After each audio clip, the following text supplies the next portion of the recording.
cameras, or a home theater system. Get excited because George Gaddis can handle all of it. Go to gaddishome.com and make your appointment today. It's not just a good decision, it's the best decision. gaddishome.com. GATTASHOME.com. Whether you take in the waste or let out the hem, all your clothes look better when Rocky alters them. Rocky's expert alterations at 1866 Poplar Crest Code behind the Mecca Eye Care. For ladies, gentlemen, and children. Sidelines with Rob Brown. Talk sporty to me. Okay, Rob Brown here with you on a Friday afternoon. Sidelines, www.sidelines.live podcast. And we're going to be talking with you for the next couple of hours, 3 to 5 p.m. Central, 4 to 6 p.m. on the Eastern time zone, east of the Chattahoochee, east of the Caney Fork River, east of the Johns River, St. Johns River down there in Palatka, Florida. Some great bass fishing down there, by the way. We got Jake Crane, host of the nationally syndicated J-Boy podcast, number one in the country after 7 months. Jimmy Hod's going to try and check in with us in the second half of the second hour, but we've got some great guests lined up. Rodney Orr of Tider Insider. Zach Taylor will be on at 4 o'clock Central out in Texas A&M, Aggie Country, host of a daily sports radio show talking about Texas A&M, the state of Texas. Now Steve Sarkisian is coming into town. That's going to be fun. Jimbo versus the Sark. And 4:30, Jimmy Ott, who's always got lots of great information. We'll be calling in talking LSU and SEC college football. Doug Dean from the Daily Dose is going to be joining us hopefully at about 3:15. But hey, it is a Friday afternoon, college football, college basketball. We got recruiting coming up again, first Wednesday in February for the second signing period. And, you know, there's a lot for us to talk about in the last game. You know, Jake, Monday night, Alabama, Ohio State went like I thought it would. I think the worst thing that happened to Ohio State was they beat Clemson in convincing fashion, and that got Alabama's full attention, and they got a full 60 from Alabama, and I think Alabama led up on them and could have scored a lot more. Ohio State is a really talented team, third most talent according to the Blue Chip Index in the country behind Bama, Georgia, then Ohio State, but Alabama won in convincing fashion. Nick Saban, national championship number 7. Hey, what more can you say? Is he the greatest coach of all time? If there is a debate, the other guy that you would debate would be Coach Bryant, who won 6 national championships at Alabama. 2 different eras, but they're 1 and 2 in my book. What do you think? Yeah, I mean, Coach Saban is. I mean, you talk about 2 different eras. I mean, you can't, sign 9 guys to be on the swim team and let them play football. You can't do that anymore nowadays like they did back in the day. So He's done it within the rules of the NCAA. And again, people say, oh, well, you cheat, whatever. Again, you look at the product that's on the field, winning begets winning. Ohio State was down 2 defensive linemen, but I don't think it really would have mattered. Alabama's offense, I thought Steve Sarkisian saved his best game for the national championship game from not only a play calling standpoint, but from a game plan standpoint. He did a great job of condensing Ohio State on defense, basically forcing them to run man and then taking advantage of going against flow, whether it's Devontae Smith, when he ran that fake orbit and hit back out on the swing. They just had him off pace the whole time. But, it's a machine. It's a juggernaut. You're able to lose a guy like Landon Dickerson and plug in another NFL offensive lineman there and really not miss a beat. I think offensively it's one of the best teams I've ever seen, if not the best from a balance standpoint. And that was without Jalen Waddle for most of the year. So regardless of who you root for, you got to tip the cap. He's done an unbelievable job of structure, and that's something that everybody else in the league is trying to stop the monopoly on linemen that him and Kirby have. You look at Brian Harsin, you look at what Jimbo's trying to do at Texas A&M, and until that's solved, regardless of who the assistant coaches are at Alabama, until the linemen start going to different places more regularly, you're going to keep seeing the same results. You know what, Jake? Monday night, Alabama, that was game number 13. For Ohio State, game number 9, and I believe they had, 3 games canceled during the season because of the virus. Whatever it was, Alabama just clearly was a better team. And I think one of the underlying stories that probably didn't get a whole lot of attention, well, obviously Jalen Waddle playing, people were very watchful of that. But I think as a very competitive person, you would agree, and I'm very competitive as well in everything I do. I always win, and so do you. I think Jalen Waddle working his butt off to rehab from that injury October 24th he suffered against Tennessee in Knoxville in their 15th straight win over Tennessee. That inspired his teammates, and I think it showed his character. He's not a selfish player. He's a team guy. He could have sat out and what they say opted out, which is / I quit, or I'm putting myself above the team. Look, I understand you want to safeguard your interest and all like that, but look, man, he could have done that. People would have understood that because he was injured.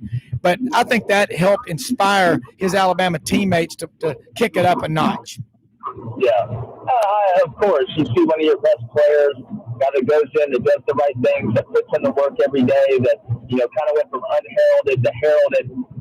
And, the thing I think is the biggest compliment you can give to Jalen Waddle is he's in full control of his emotions. You think about a guy, you've got that much money on the line, you have a serious injury in a game. Some guys would go in the tank and say, listen, I'm just obviously going to rehab and to get ready for the NFL and to live out my dream. The quote from him was right after he got hurt on the sideline was, I'll be back for the national championship game. And what that shows you is a guy, and this is something I think that gets overlooked, a guy that's lost in the routine. And what does that mean? I think that's something that Nick Saban does an unbelievable job as a coach, and it builds in the culture, is when you fall in love with the routine, you start realizing that you're in control of your own destiny, that you have resources around you enough, and you're lucky enough to have people in places, whether it's an unbelievable training staff, whether it's an unbelievable nutrition facility around, that you're going to be able to come back and do the things that you are supposed to be able to do. But you're so used to lifting weights at this time, and I have to do these things, and I have to stick to this regimen to be successful, that if there is a bump in the road, you don't totally freak out because you understand the steps you have to take because you're totally in control of your own destiny. And how do you do that? You fall in love with the routine. You fall in love with preparation. You fall in love with understanding that I'll reach the goal. I'll reach the big things if I do all these little things, and I'm not going to panic. And I think that's a great way to encapsulate the culture that Nick Saban has at Alabama, is that we know we're super talented. We know we have the best players, but we take nothing for granted and we never panic. And if you watch the way those guys played, even when they were up in the national championship by 20, 25 points, before they put the backups in there, those guys were playing like they were down 10 points. And that mindset is contagious. And once it starts being able to evolve and revolve itself over and over again, there is not an obstacle you feel that is too much to derail you, not only from personal success, but from team success, because the other guys have bought into the same thing you have, and that brings you closer than anything you can do on the field. Yeah, you look at this past year, a number of players, again, decided not to play. And then you got the guys that decide not to play in the bowl games. You can't go around being scared of getting hurt. That's the worst strategy, worst mindset imaginable. I think this football season, I'm going to remember it in a lot of positive memories, because I love the fact that the negative narrative that began last spring pushed into the summer.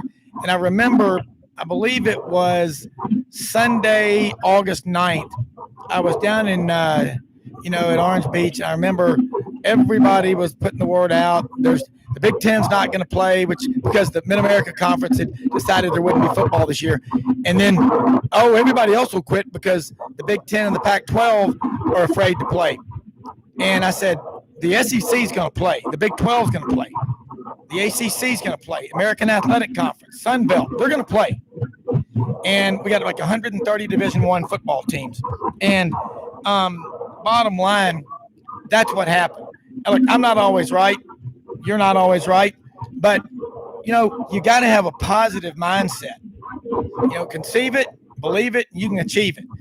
What does this say going forward? We're looking at college basketball. There really hadn't been any issue about would they play or not. And now the NCAA tournament is likely going to be held in close confines of the Indianapolis metro area where the NCAA is headquartered. And college baseball, we're hearing it's game on. They're going to play a full season. What does this say about the discipline, the drive, and just the kind of people that we have in college athletics? I think it says these guys are winners. Yeah, well, I mean, you think about it, everybody involved, especially in athletics, I mean, even at the administrational level, they're all competitive. And a lot of work goes in. And people are smart. Our audience is smart.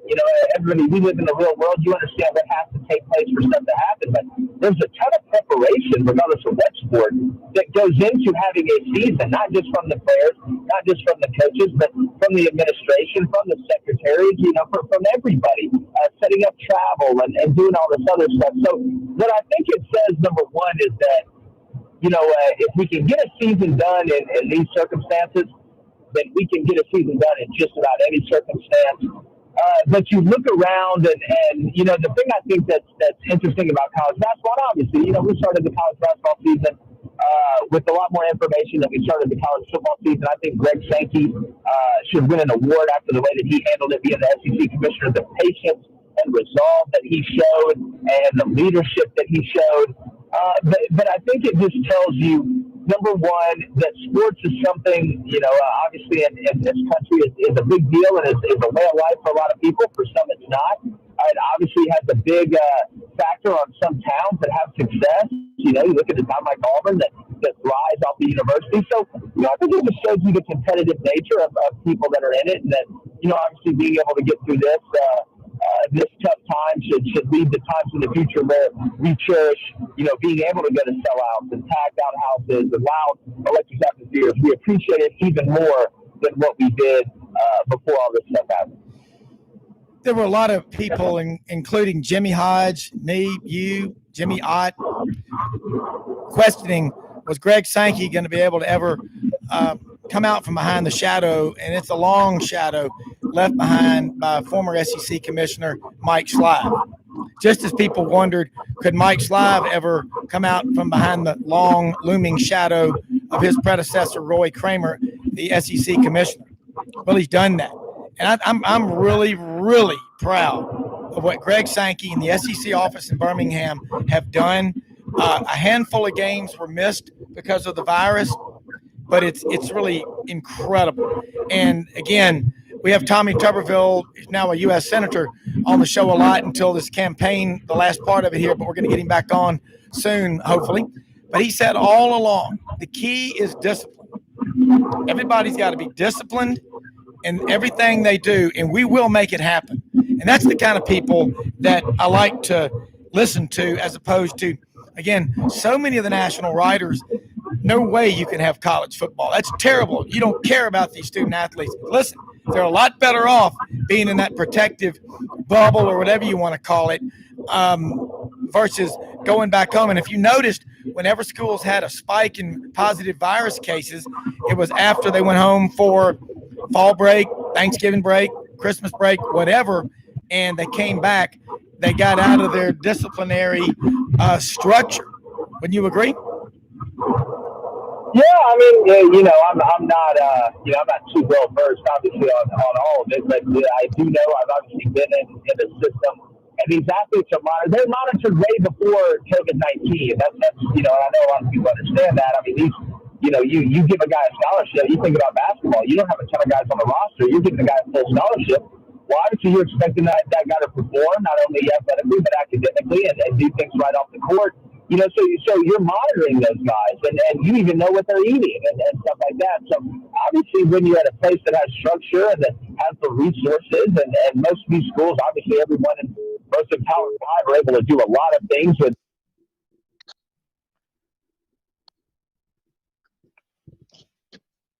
To be monitored at that level and have the resources, it is going to give you a better chance, obviously, of being safe in the circumstances that we have. Yeah. Hey, listen, I want to get on here now. Jake Crane, host of the J-Boy podcast. And Jake, real quick, Doug Dean is on here with us now. AU Daily Dose down in Birmingham. We're going to talk a little about Brian Harsin, what's going on down at Auburn as they're putting the staff together. A lot of really good hires, coaches, some former head coaches, some outstanding recruiters. But before we do that, tell people real quick how they can tune in to the J-Boy podcast, and we'll go straight to Doug Dean down in Birmingham. Yeah, well, I was actually reading the Daily Dose this morning. I'm always excited when I get that ding on my email from Doug Dean. It's always a great read. But you can find the J-Boy Show on Apple Podcasts, Spotify, everywhere you find your podcast. TheJBoyShow.com, obviously. We're on social media, Twitter, Instagram, at The J-Boy Show. Had a great one with Kenny Mayne, ESPN legend today. I encourage everybody to go listen to that. He tells some great stories about him starting out, and Stuart Scott, and about the foundation for wounded veterans that him and his wife started. So I encourage everybody to go listen to that. But no, it's been great. We're very blessed, very lucky to be where we're at. And we got some more great stuff coming, and just appreciate the audience. I always say, without you guys, there is no us. So I just really appreciate everybody out there. Jake, let me correct you. It's not luck. That's not luck. You know what you're doing. Hey, Doug Dean, down in Birmingham, man, listen, you are among the better people out there gathering information, writing, articulating your points. You do the AU Daily Dose. We all read it. You got your pulse, not just on Auburn, but all of college football and basketball. But let's talk a little bit. I know you got some things you want to say. We're going to be with you, everybody, till 5 p.m. Central, 6 p.m. Eastern on Sidelines.live. And again, tomorrow morning, 8 to 10 a.m., Sports 56 WHBQ in Memphis. And Sunday, 3 to 5 p.m. Central, the Sunday afternoon wrap-up show. Everything can always be heard, www.sidelines.live. But Doug Dean, welcome to Sidelines.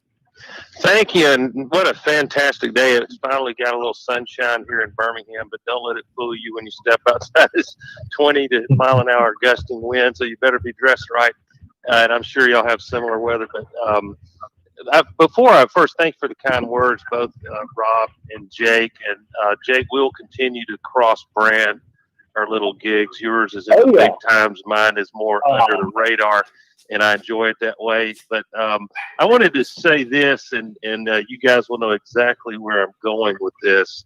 It's a little bit of a retro as we head into exciting, if you're an Auburn fan, exciting but kind of unknown territory. You have to watch a new coaching staff develop, particularly when, we know the book on Harsin, and he, in point of fact, comes to Auburn with, on paper, at least you can construct an argument that he's got a better winning percentage in that's just mathematical, but a better pedigree coming in than maybe you'd have to go back to Coach Dye. Maybe you could argue Tuberville. It just depends on what metrics you use. But before I mention that, for 8 years now, Rob and Jake, I have my 3 daughters, who are certainly an authority on college football, but the only one I care about, have considered me a damn football savant. And let me explain what I mean. When I was at Jordan-Hare Stadium or watching an Auburn game, I could accurately call 90% of the plays that were coming on offense. Yep. And that is coming to a screeching halt. It's sinking in with me that I was never a football savant. I had just simply decoded a 7th grade offense, right, Jake? Yeah, you didn't have to work at Bletchley Park to figure that one out. And so, and on a serious note, there were some beautiful stretches of offense. 2013 was so fun to watch. It was not complicated, but didn't need to be, to watch how they were just destroying defense as the year progressed, and Trey Mason and what Marshall could do. But I will go to my grave wondering what in the hell was Gus thinking, getting away from that dual threat magic. It was the brand. And so human behavior is interesting. And the thing that coming out, segueing really quickly into this Harsin staff, I don't know how you could, if you're a football person and really follow it, I don't know how you could not be excited about the Derek Mason hire. And I think just having that energy, not that Kevin Steele wasn't energetic, he was fiery. I loved a lot of what he did, but I think sometimes you've just got to hit the refresh button and install some new personalities, some new energy. And I feel that on the defensive side. And we have to kind of, to your podcast, breaking down the Mike Bobo hire, Jake. I don't disagree with anything you said, but I'm going to just dive straight into what psychologists call the confirmation bias, aka wishful thinking. It's wishful thinking on my part, and I freely admit that somehow, some way, the aspects of Mike Bobo's play calling and offensive system, particularly in game, will be improved. The whole will be greater than the sum of the parts when you add the spring for Hars and Bobo to decide how we want to attack and what needs to get better or different about Bobo's approach. I'm hoping that can happen, but I have to be realistically open to the possibility that we'll improve recruiting for Mike Bobo, and I really expect that to happen, but we may not make a big leap in terms of actual production. What are your thoughts on that, guys? Jake, go ahead and take that question. Yeah, no, it's a great question. I think it comes down to this, and I think people need to realize too. Obviously, the way you operate the first couple of years when you go to a place, when you have personnel that's really not yours, is going to be a little bit different than the way you operate. Obviously, once you bring your guys in, and I think what Mike Bobo and them came in and said, all right, the first thing you do is you look at your personnel, you look at the roster, and Mike Bobo, there's a stigma. And I talked about this on the show. And obviously had former players. Israel Troop was a great wide receiver at Georgia, came on and had a great breakdown of his offense and kind of who he is as a person. But, I think there's a stigma that they're just going to get in the eye and run power and insert and ISO and lead the whole time. And you go look at his passing game and the way it's evolved. And I think that was the best compliment Israel gave him with how much the passing game had evolved, because when he was at Georgia with the backs and O-line that they had, they could line up and just run the ball and run play action, and they were going to find themselves in man and give Israel and those guys a chance. But what Bobo and them are going to see right now is you're light on personnel up front on the offensive line. Now, you can go to the portal. They may hit home runs in the portal and say, hey, we can go ahead and do all the things that I want to do. But I think what you're going to see is they're going to go in there this first year and say, we've got to find a way to get the ball out of the quarterback's hands really as fast as possible. Now, that doesn't mean that you can't run play action and long developing routes and go max pro and slide the front and do all that stuff, but to consistently be able to attack people and to have a passing game and not just be unbalanced, run the pass. They're going to say with the defensive lines that we play with Alabama and Georgia and all these guys, we've got to get the ball out of the quarterback's hands quick. I think Brian Harsin is excellent at that. I think you will see Auburn attack the flat a ton early. And what I think you'll see is a little bit different Mike Bobo and Brian Harsin in a blended offense, because Mike Bobo will call the plays, but I'm very excited to see the difference in Auburn formationally, not only out of heavy personnel, 11 and 12, so with a lot of tight ends in there, but the route combinations that Mike Bobo is able to put together out of trips, out of Trey.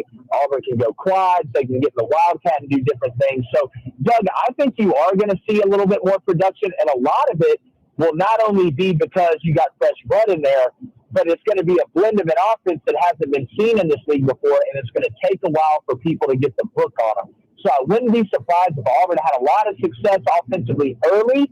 It kind of sputters halfway in the middle. They adjust and figure it out more toward the end. That's kind of the way I see it. That's extremely well put, very well put. Sorry if I walked under, but we've got to, it may be that the more urgent, immediate need is Jimmy's and Joe's than recruiting. And I feel great about Bobo on that. Well, I mean, he's going to get Gunnar Stockton, the number one quarterback in the class of 2022, here in about a week and a half, who was committed to South Carolina. Auburn's offered 5 of the top offensive linemen, high school kids in the country, and they haven't signed a tackle in forever when Mal's on. So Will Friend is out there getting after it. Because it all, Doug, you know this, I know this, Rob, you know this, everybody listening knows this. Typically, the teams with the best players are going to win. And typically, the teams with the best players up front are definitely going to win. And it's got to get to that point, because you can't trick people and run field goals back forever to win big games. Yeah, and another thing about offensive linemen, you look at this class of offensive linemen Alabama just brought in, maybe the best in school history. And that's scary, because when you looked at the opening coin toss in the national championship game this past Monday, number 69 for Alabama compared to the Ohio State player looked like David and Goliath. But the outcome, Goliath dominated. And Auburn, what I like about Brian Harsin and his staff being at Boise State all these years, that's what he knows. They've had to do a better job of evaluating players, because they weren't a household brand. They didn't have the tradition going way back like Southern Cal or Oregon here in the last 25 years, or Washington or Arizona State, which has a really good tradition, and Stanford and Cal. They had to go out and evaluate, find guys that were really not even on the radar and develop them. And they won about half those battles against the Pac-12 schools. I like that. And again, put to rest those concerns that Brian Harsin is not from the deep South And you've got Tracy Rocker, the knock on him. He's not a great recruiter. That's a bunch of garbage.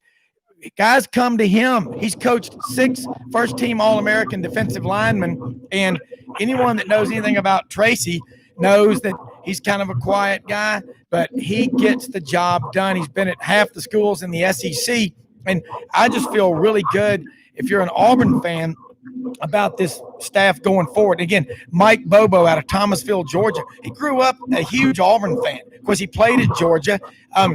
Derek Mason. I love this guy. He is such an enthusiastic, fiery guy. And you're right, both of y'all. Sometimes you just got to push the reset button. And the offense, Gus Malzahn's brand was hurry up, no huddle. And they got away from doing that. It's what people do in business and in athletics or whatever. They get away from doing what made them a success to begin with, and then they usually get in big trouble when they do it. It just doesn't make any sense at all. Guys, real quick, let me say something real quick about one of our sponsors, Tom Dorian, the Dorian Agency, 6240 Poplar Avenue in Memphis, 901-328-5858. Look, most people don't want to talk about insurance. My wife, Audrey, and I are 2 of those people, but you got to have it. Homeowners, life insurance, property and casualty. You need to have that conversation with someone that really knows what they're talking about, who has a world of experience. Tom Dorian, CBHS graduate, 1977 state championship team, 3-year starter on the offensive line for the University of Memphis. He's a lineman. He's been in the trenches, father of 5, great man, member of Curcio. Love the guy. Audrey and I worked with him. He is our agent. And if you're like a lot of Americans, probably most Americans, you might go years between making a claim on your homeowners or your property and casualty or whatever. They have a program that allows up to 25% return of premium. Give them a call. Tom Dorian. That's my insurance agent and the Dorian Group. Again, 901-328-5858. I want to throw this one at you. Jake and Doug, you make great points about the recruiting and this staff at Auburn. And Jake, you're right. The team with the better players usually wins. The team with the better linemen up front on both sides, offense and defense, almost always wins. But then as a coach like Nick Saban, your brilliance is in being able to blend together all these talented players, many of whom have pretty big egos, and get them to all paddle in the same direction. I think that says a lot about Nick Saban. Yeah, I mean, without a doubt. I mean, again, it's recruiting's not easy, but it's obviously a lot easier, once you've got it set up. And it's not, the winning is huge. The winning is massive, but what the winning gets you is players drafted. And that's what kids nowadays are coming out of high school looking for. It's not the old days where it's, well, I grew up a fan of Auburn, so I'm going to Auburn. I don't even care how good they are. No, these top-ranked kids, which the ones you have to have, linemen, tight ends, all that stuff, they are looking and their parents are looking. It's a business decision, and they understand that now. And they're looking at how can you take my son, get him an education, get him a degree, but also put him in the best position he possibly can to live out his dreams, which obviously economically can change our situation if we're in a bad one, good one, great one, tenfold. Now, some people that are already in that situation, it's still the kid's dream, and that's obviously their baby. So what Nick Saban and them are able to do is go in and say, listen, your son is a 5-star offensive tackle. He's a guy that is going to have a chance at the NFL. Well, every kid that has played at Alabama or signed with Nick Saban has won an tackles that we have drafted. Not only, look at this number, it's crazy. This is the number they make average a year, which is millions and millions of dollars. So these kids look at that and say, wow, Alabama, y'all got 12 tackles drafted in 7 years, and Auburn, you got 1? Yeah. Well, if I'm trying to make a business decision, where are you going? Where are you sending your kids? Because it's not, as fans, it's easy, and it's people that are outside to say, oh, well, you should go to Auburn.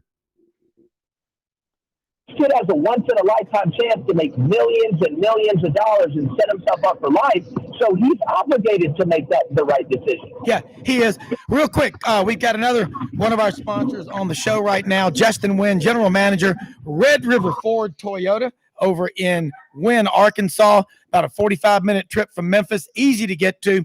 Justin Nguyen, welcome to Sidelines, and tell folks what's going on over there in Nguyen. Hey, Rob, we're having a great day here in Nguyen. I tell you, we've sold a lot of cars already, but I've got more coming in every single day. I've got Fords coming in, Toyotas coming in, and we're just making great deals on these vehicles and moving out of here. And I really love the opportunity to show everybody what I can do for them. You know, we live here. Nguyen is about 45 minutes, like I said, from Memphis. John Dobbs Jr., the Dobbs family, been in the car and truck business for a long time, and John Dobbs is part of the Red River Auto Group. For people that are looking at a dealership, maybe they're not real happy or they want to try something different, it's worth it to drive about at the Forest City exit, get off there, go north on Highway 1, 11 miles. If you're on Highway 64 going back and forth to Heber Springs, it's about a half mile south of 64, south where the Walmart is. You've got great looking vehicles. I know you're driving that Toyota Tundra pickup truck. Talk about what, let's say someone wants to do a trade-in, how that process works. So it can be real simple. You can go to our website, redriverfordtoyota.com, put in all your trade information, and get a value of it right there. You can reach out to one of us by phone, 870-238-7770, and we'll be able to give you a trade-in value over the phone. Whatever we need to do to make this the easiest buying process that we can possibly do for you, we'll do. I will bring the vehicle to your house and put it in your driveway. I want to make this pleasurable and fun for everybody. And I've got some great deals going on, Rob, like I was telling you. I mean, I've got 0% for 72 months on the Camry. I've got Camry starting at $285 a month. I got the Toyota Tacoma. I mean, we all know these legendary Toyota Tacomas starting at $299 a month with your sales tax paid. And these are just some of the great deals we have going on. I've got a ton of them. Fords up to 12, 13 grand off MSRP. I mean, it's just amazing what we're being able to do here. Yo, look, Red River Ford Toyota be open tonight till 6 o'clock in Nguyen. Open up again tomorrow morning at 9 a.m. on Saturday till 6 o'clock, or like you say, until the last sale is done.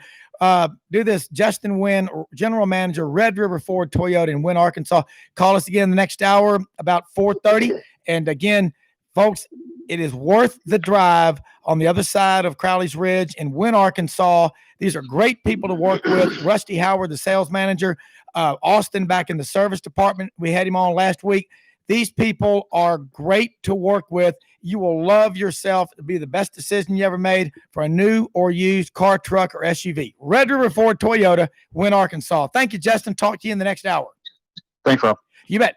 Hey, we're joined now by Rodney Orr of Titer Insider down in Tuscaloosa. And Rodney, we've got Jake Crane on here, host of the J-Boy podcast, Doug Dean, AU Daily Dose. We've been talking about college football, what's going on with Auburn, recruiting, everything out there.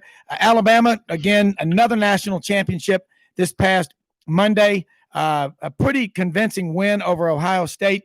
And we talked about it last week, Rodney. The victory, the way Ohio State handled Clemson a couple of weeks ago now, that no doubt got Alabama's full attention.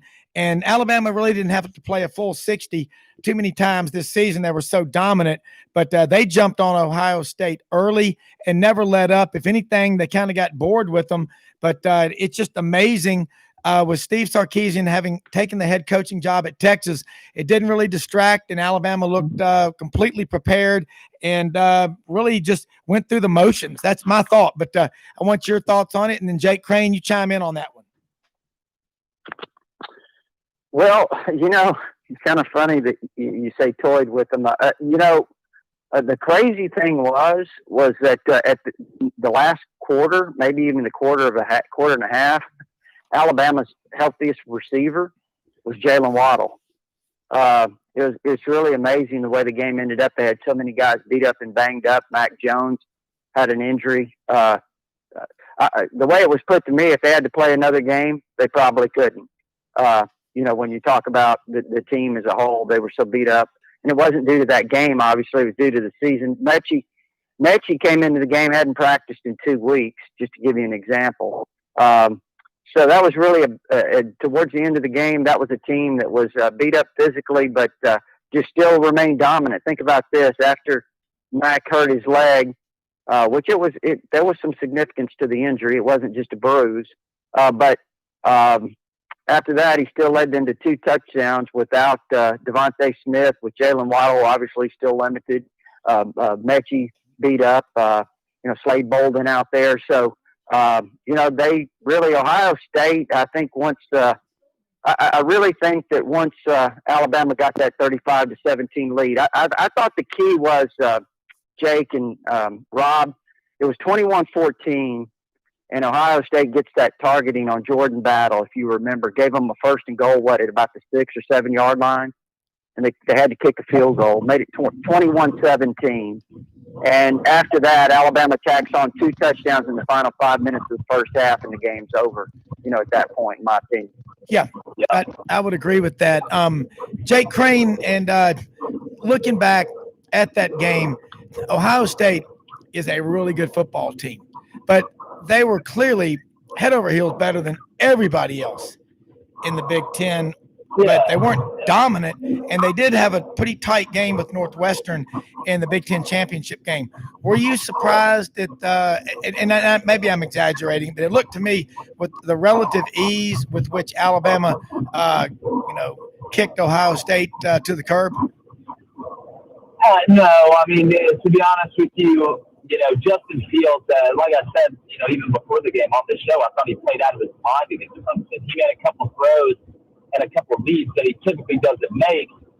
Justin's a really good player, but, he never got to his second, third progression. Alabama, and they scored some points because they have NFL players. I mean, Olave, a receiver, is disgusting, and it's not even what he does catching the ball. He's so hard to cover because he's so quick in such short bursts. But Alabama didn't do anything different than what they've done the whole year because they didn't have to.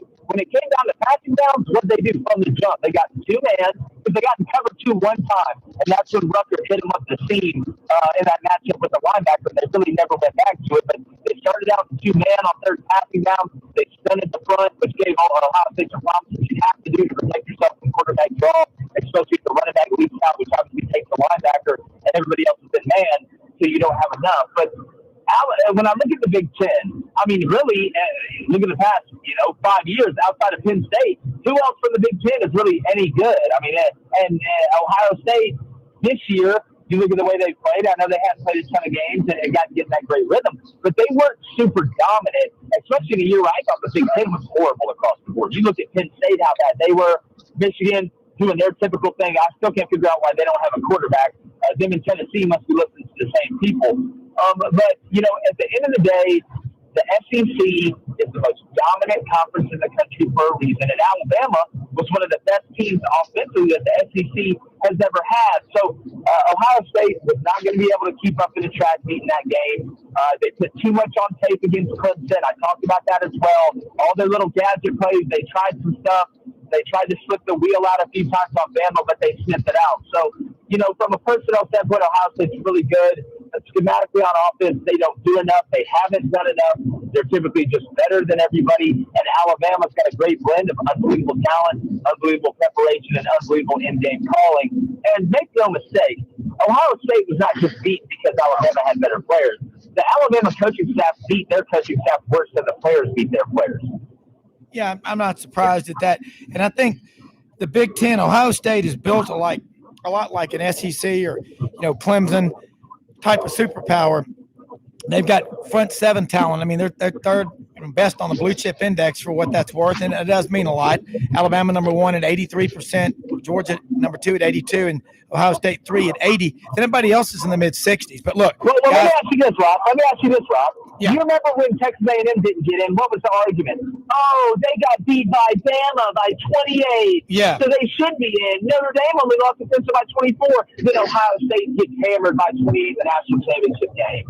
Come on, man. Notre Dame should have to sit out of the playoff for 3 years for their performance. They should have to sit out of the playoff for 3 years to think about what they've done. You've got to put them at the kids' table because it's a waste of time, and I'm tired of talking about them. Because in 1948, there's nobody named Johnny Crazy Legs Johnson showing up for Notre Dame anymore when everybody else is terrible. I'm tired of it. They need to be in a conference. Stop giving them all this credit. It makes me sick. I'm tired of Notre Dame. Let's stop doing it. I mean, you got a better chance of Manti Te'o's girlfriend making a play in the playoffs than Notre Dame. Yeah. Hey, look, let's do this. Jake Crane, host of the J-Boy podcast, Doug Dean, the AU Daily Dose, Rodney Orr, Tyler Insider. Everybody, hold on. We're going to take a quick commercial break. We'll be right back with you. We'll be with you till 5 p.m. Central, 6 p.m. on the East Coast. You're listening to the Friday podcast, Sidelines.live.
Now is the perfect time to work on those home improvement projects.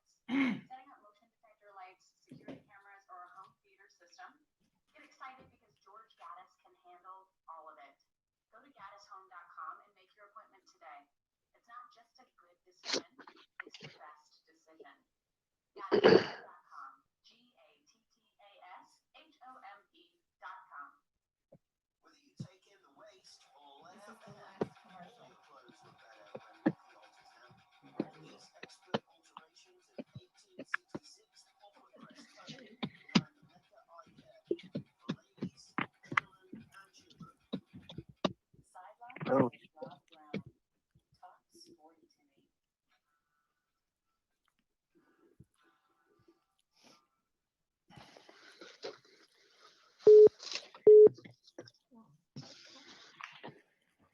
Okay, Rob Brown back here with you, Sidelines.live. We got Jake Crane, host of the J-Boy podcast, Rodney Orr, Tighter Insider. No more need be said. If you follow Alabama, just love college football, basketball, follow recruiting, you need to subscribe to Tighter Insider. And Doug Dean, host of the AU Daily Dose. Doug, I know you got a question for Rodney. You know, there's a lot going on right now. College football season never slows down. If you notice, the greatest programs, you know, they have the 24-hour rule. So, Doug Dean, come on in. Well, thank you. Rodney, first of all, congratulations from an Auburn guy who at least I'll do all I can to muster a degree of class. Congratulations on an incredible run this Alabama team had in such a weird year. You know, you go back to August and handicap a season in which you're going to say, if I tell you that Coach Saban will not even physically be on the field for the Iron Bowl, how do you think this season will go? And you're already playing 10 SEC opponents to do what Alabama did. You just got to tip your hat to them. So my question to you, Rodney, and fans can't help themselves the minute you lift the hardware in Miami, as Alabama did Monday night.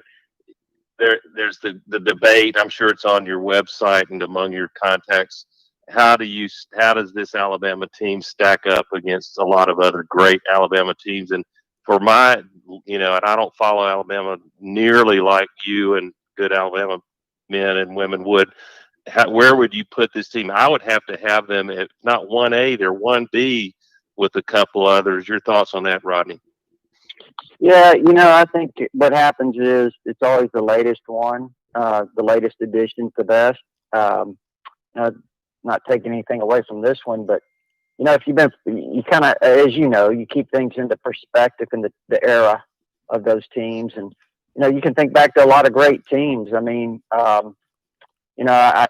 didn't follow them. I started following the late 60s, so I missed the earlier teams, 61, 65, 66, 64, 65, 66. Those teams were great teams in their era. They won national championships.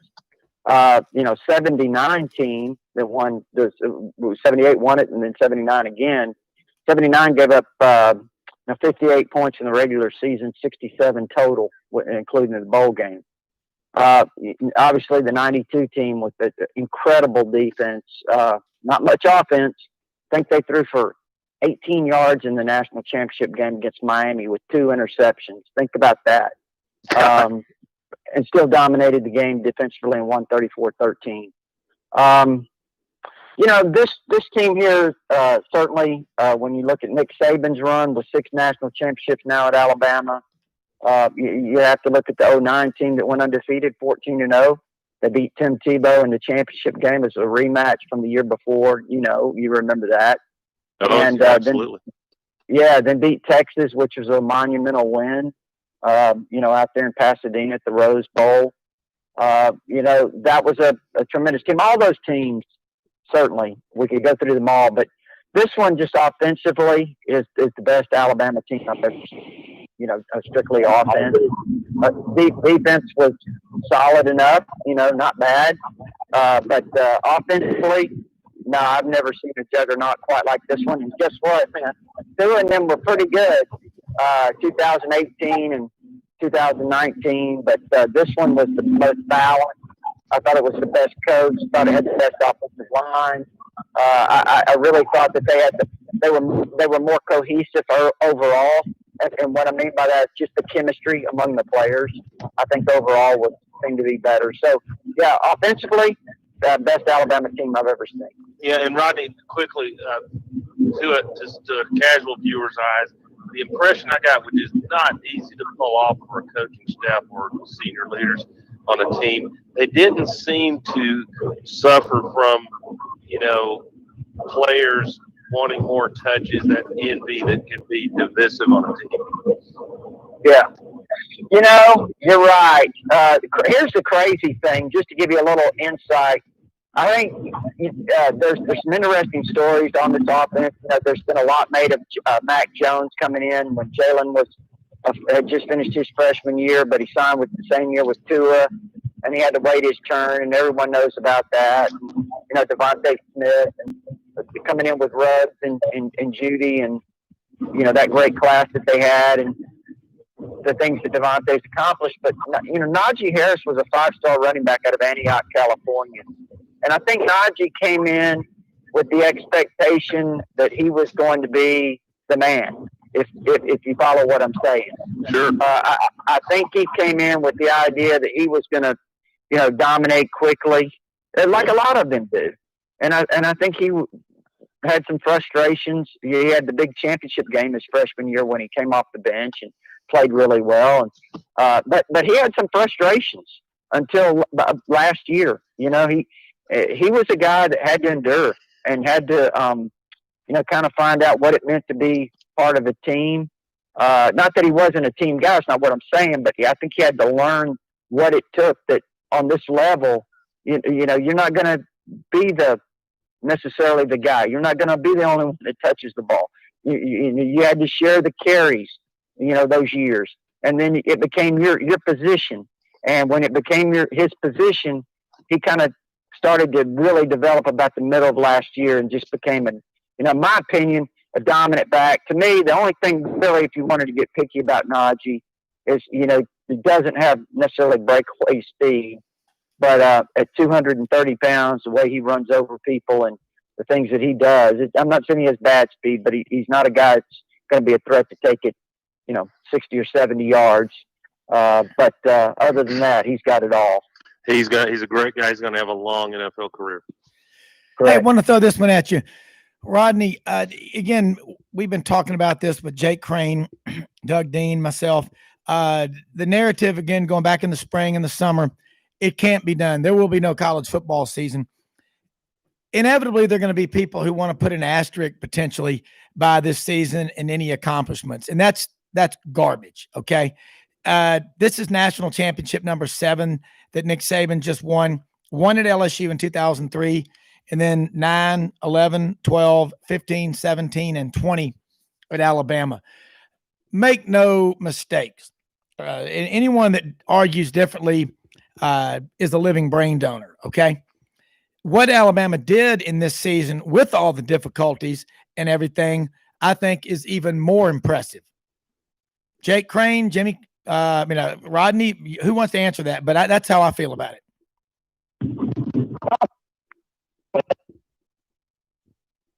Okay. But Rodney, go ahead and answer. I tell you what, I'll say this.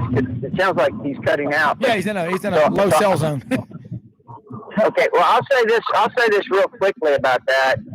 I know that there's some people that have said that, but I think, like you said, it makes it even more impressive because, Alabama determined that, or Nick Saban determined that, listen, we're playing this season, and we're going out there, we're going to be focused.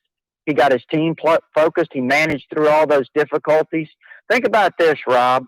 It was Friday, March the 13th, was supposed to be the first day of spring practice, and Nick Saban was determined to go out on that field until Greg Sankey said, we're not going to allow spring practice. So at that moment, he had to start making major adjustments. You know what? He adjusted through that. He had made every adjustment needed. They made every hurdle that came their way.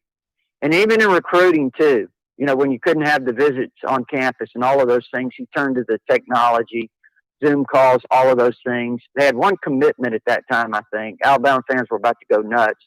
And now they've put together one of the best classes that they've had, the number one class right now. So I think that Nick Saban just said, okay, here's all these things. How can we manage these things? And if someone else decided they didn't want to manage it or whatever, and they want to put an asterisk by the season, that's up to them, but that's not really what Nick Saban did. So, I think it's even, like you said, more impressive. It is. And Jake Crane, if you're back in good cell range, again, what my point was, those people that want to put an asterisk by Alabama's accomplishments this season are complete idiots, because I think what they did in this season is more impressive because of all of the risks and restrictions, and you never knew, and almost until kickoff, who was even going to be able to play for you. And some teams had 46, 48 players out there versus the normal 85 or 66 that's allowed on a road trip in the SEC. It's amazing to me. Yeah, no, I mean, it's to me, if anybody can't watch the season and say Alabama number 1 was the best team by a lot, there doesn't even ask this is the hardest year ever. I mean, as a coach or a player, I mean, to me, you almost want to look at it the other way. I mean, why not put an asterisk on the normal seasons when we have a regular? This was unbelievably hard, and it's not even just getting guys ready to go. It's getting practice ready, because all of a sudden you got a practice script, and y'all spent a ton of time getting this ready. This is where we have to install Win. This is where we have to hit Win to make sure we're where we need to be.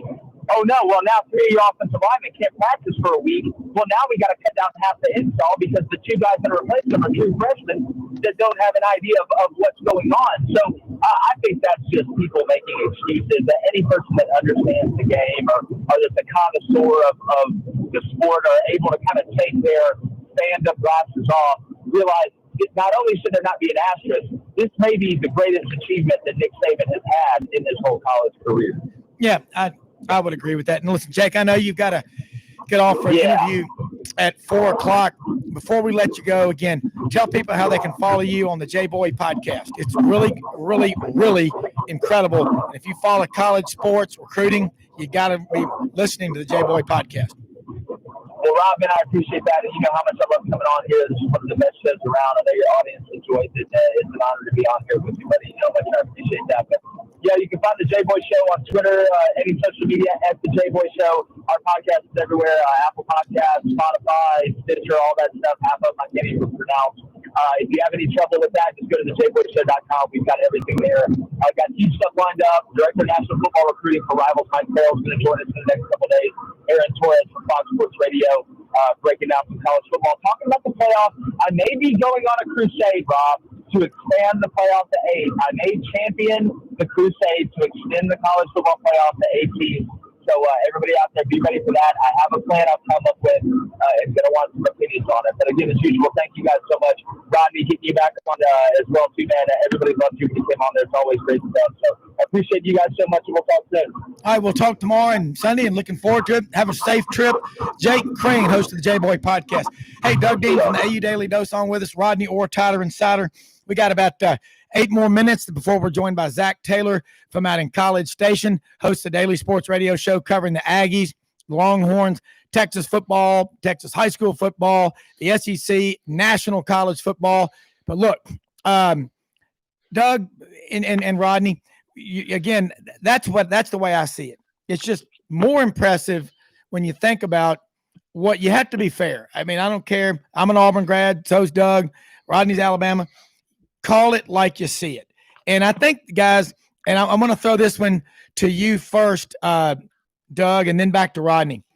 The way the Big Ten acted after the Mid-America Conference decided they're not going to play football this year, and then the Pac-12 with Larry Scott, their commissioner, who really is just – he's not very good. He's not a very good commissioner. I think they saw what the SEC, the ACC, the American Athletic Conference, Mike Orasco was the first one to come out and say, hey, we're going to play 12 games. The Big 12, Sun Belt, Conference USA, they all were, hey, we're going to play football. They took a lot of heat for it. I think the Big Ten, Kevin Warren, the commissioner coming from the NFL, and his son playing at Mississippi State, he was going to get to play, but he wasn't going to let the Big Ten play. I think the Big Ten and the Pac-12 are in serious trouble from an image standpoint. But I think the Big Ten, the fact that they had a team in the national championship game was better. But the Pac-12 is a mess. But Doug Dean, your thoughts on this, and then back to you, Rodney Orr. Well, I appreciate that part of the discussion, and we could go on for your full show allotment about the great season Alabama had. But to Jake's point about the legitimacy of this championship year, Alabama should no reasonable fan or analyst or writer should even raise the discussion about, is there an asterisk of any sort on this year? However, I would say, and in some ways, it's not the fault of the teams involved. I think those kids on Ohio State's team are warriors. I mean, they don't have the guns, as we saw Monday night, that to go 4 quarters with Alabama, at least not. I think if they played 10 times, Alabama wins 9, maybe all 10 of them, probably all 10. But I do think if Ohio State, by some, aligning of the stars and mistakes and turnovers or whatever, if Ohio State had won Monday night, then I think there's a different discussion about asterisk, because of what does it mean when they juggled all the rules. And I know you could argue that it's because of COVID. They were just trying to get through a season, but it was as if there was efforts to get their only true complete team, or, an argument for a complete team, Ohio State, in the playoff, which they did. And I guess deservedly after you saw their game against Clemson. But I think there would be at least a reasonable debate of, what is there an asterisk of any sort for an Ohio State champion that didn't play anything resembling a complete season. Yeah. Rodney Orr, what do you think? You're asking about an asterisk? No, just about the Big Ten and the Pac-12, the fact that they came out against having a season, and the Big Ten really was following the lead of the Mid-America Conference, and then they had to do damage control. And that really, if it wasn't for Ohio State, Iowa, and Nebraska, and the parents and Trevor Lawrence and some of the players around the country raising so much cane, I don't think they would have played. But I think they've suffered a lot of damage. I don't think it's irreparable, but the Big Ten has always looked down their nose at the rest of the country, and basically they've lost their position of power, and which they've always had a self-inflated ego anyway. But what do you think about that? Well, I think, just kind of looking back at it, that, when they came out if you remember, first of all, I think part of their reasoning, if not all of it, was they had come out with some kind of study, concocted something. Not that it's not an issue or couldn't be an issue, but I think they totally blew it out of proportion to myocarditis. You remember that report? Oh yeah. That if you played, that you were certainly putting your athletes at risk, student athletes at risk for this, and it could be, how bad it could be, and just everyone that would do that. You saw the media, the national media, the sports media, that how they kind of this became a real negative thing about those conferences that were considered playing at the time. But, so that then all of a sudden they had to go back and say, well, after everyone, nobody followed. You remember what it was, Rob, was that they thought everyone would just jump on ship with them because of perception.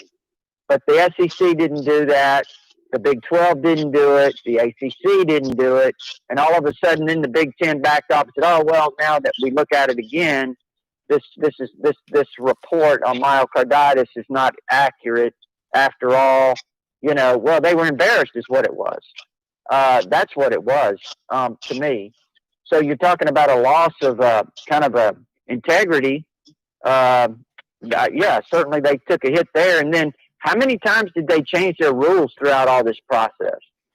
I mean, they had all these different rules that they came up with. You had to play a certain number of games, all this stuff. And every time you turned around, they were changing their rules, so it would be to their benefit, as you recall.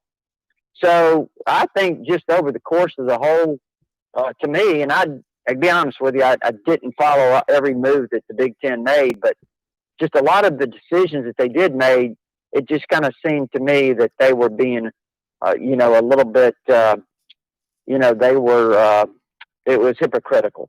Yeah, it really was. And, the SEC, Greg Sankey and his staff, and again, the managers, the trainers, the equipment operations directors at all the different schools, and then the medical staffs at all the schools absolutely need to be commended. Some of you people, they call them the behind the scenes people. It's like my dad always says, as an architect, I can design a 100-story building, but I got to have the engineers to make it work. And that's just the way it is. A lot of people made all this happen, but America needs this. We need sports. And don't tell me, well, you're putting these, the safety and the well-being of these players, you're throwing them under the bus. No, we're not. Let me tell you something. Nothing's worse for you than sitting around, stressed out, worrying, being scared. That'll make you sick. I think y'all would agree with that. And I'm just really impressed by the job that's done. Rodney, look, man, I know we ran a little bit long, but it's the Friday afternoon Sidelines.live show. Thank you so much for being on here with us.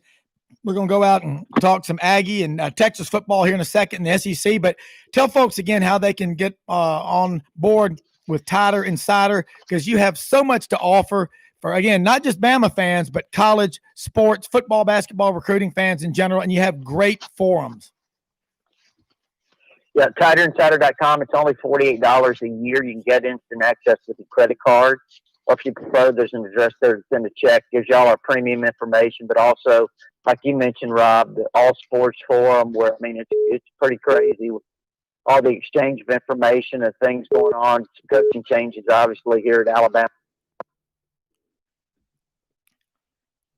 I think basketball is off to a great start in the SEC. So it's TighterInsider.com. And again, it's only $48 a year.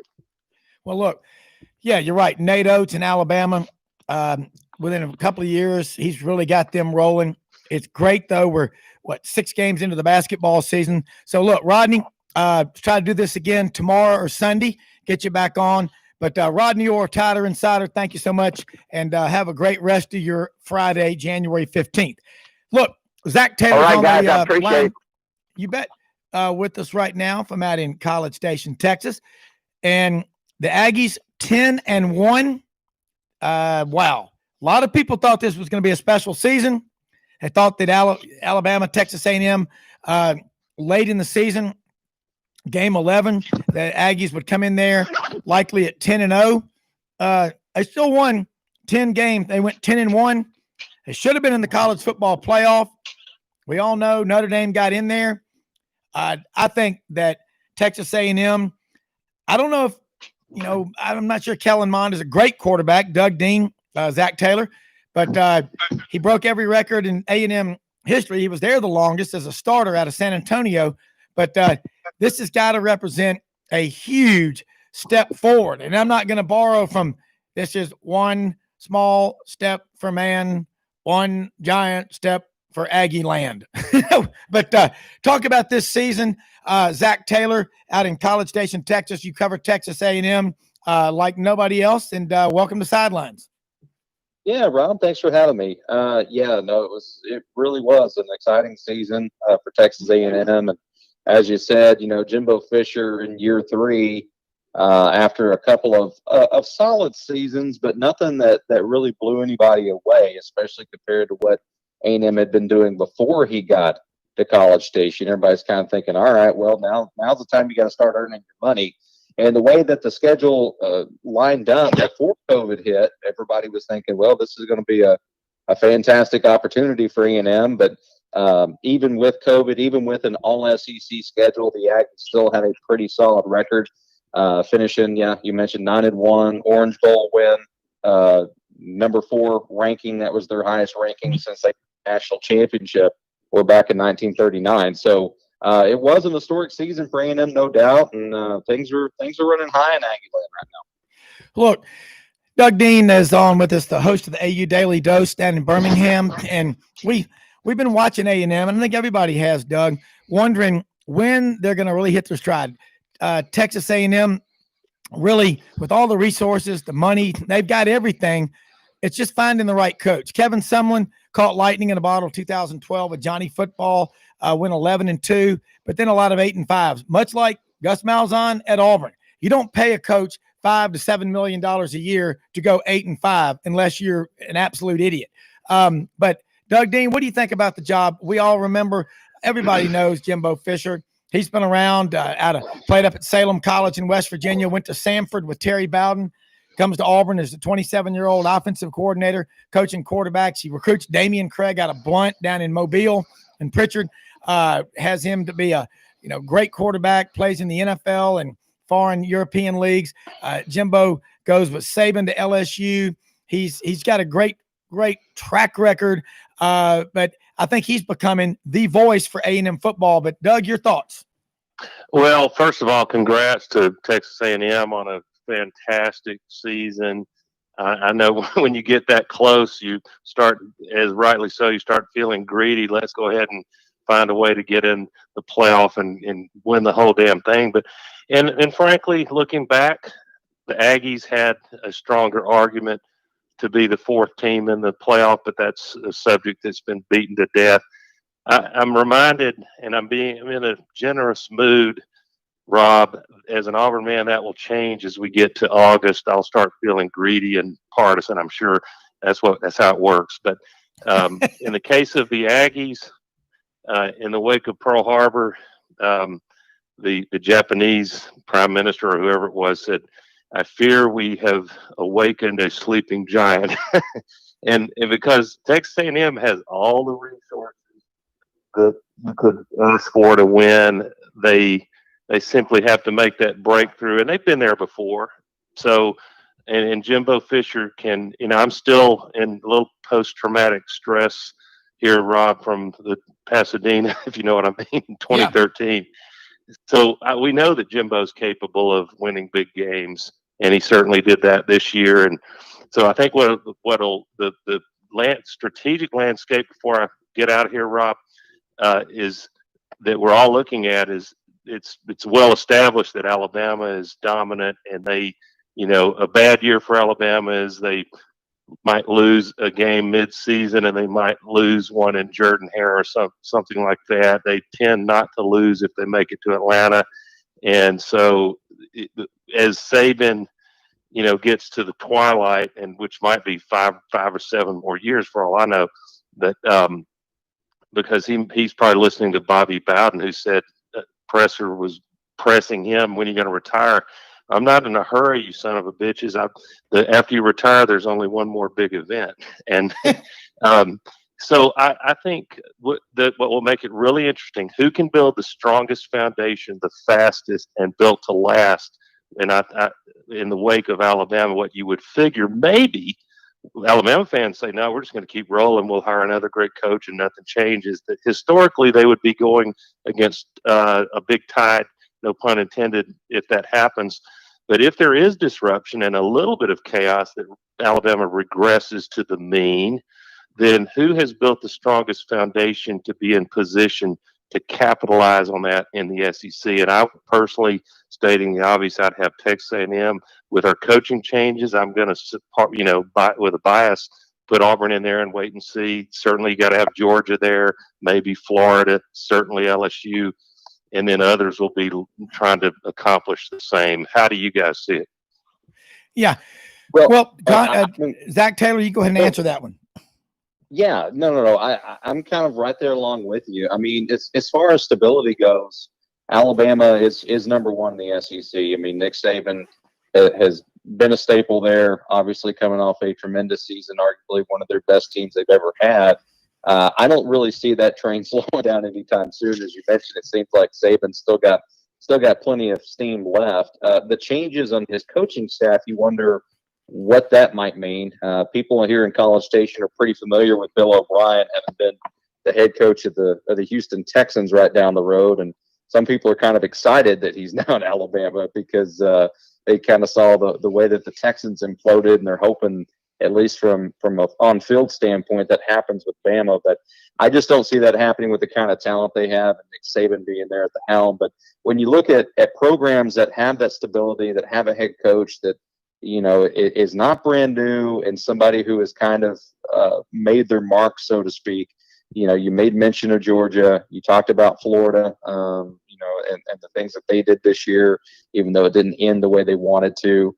Alabama and A&M. I don't know if I'm necessarily sold yet on Ed Ogeron being there for the long haul for LSU. After this year, I think this next season will really be telling. He can recruit talent, but can he coach it? And I think that's going to be very telling in 2021. But, from a stability standpoint and laying that foundation, A&M's kind of got a heads up on plenty of other teams in the SEC. Yeah. You look at almost 30 million people in the state of Texas, and Texas A&M in this millennium, only 2 seasons where they've hit the double-digit win total. And that's hard to believe, but again, and looking at it from afar, and I'm not connected on the inside at Texas A&M, but I think always of a room full of J.R. Ewings, a lot of guys with a lot of money and some big egos, who's going to be in charge in that room? And here comes Jimbo Fisher. I remember a couple of years ago, when his first year there, unplugged, they had him at practice. He's out there, and he kept saying, it ain't going to be like it used to be around here. It's a new day. We're changing. It ain't going to be like it used to be around here, over and over and over. What he was saying was, y'all have gotten used to being 8-5, and that's unacceptable. And I think the last few years that Jimbo was at Florida State, guys, he just grew disillusioned with their lack of a commitment to spend the money on facilities. You would think Florida State had money growing on trees, and they really don't. They just don't have. They've got about 60 years of football tradition, but their fan base, it's not like what you've got at A&M or LSU or Alabama or Auburn or Ole Miss or Tennessee or whatever. And it's tough for them. And, and we look right here in Memphis, Zach, at the University of Memphis. I kept saying, once they start winning in football, when they hit their stride and their fans start getting as angry or angrier after a football loss as they do like a basketball loss, that's when their football program will start to succeed.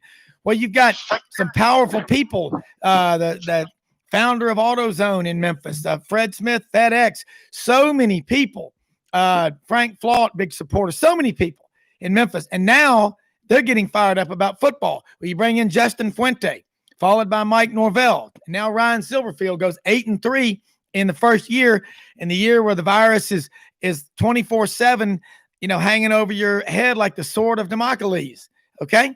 Look, A&M, the money, the resources, all they need is a leader. It's kind of like in the movie Braveheart, when William Wallace, who was not a commoner, but was a noble, but he was loved and respected and revered by the Scottish people because he was a noble who fought on the ground with a common man. Years later, they would make a movie about someone just like him, Colonel Hal Moore. We were soldiers, but I think A&M now has one voice, and that voice is a guy from a small town in West Virginia whose mom still teaches school up in West Virginia, Jimbo Fisher. 10 years, $75 million.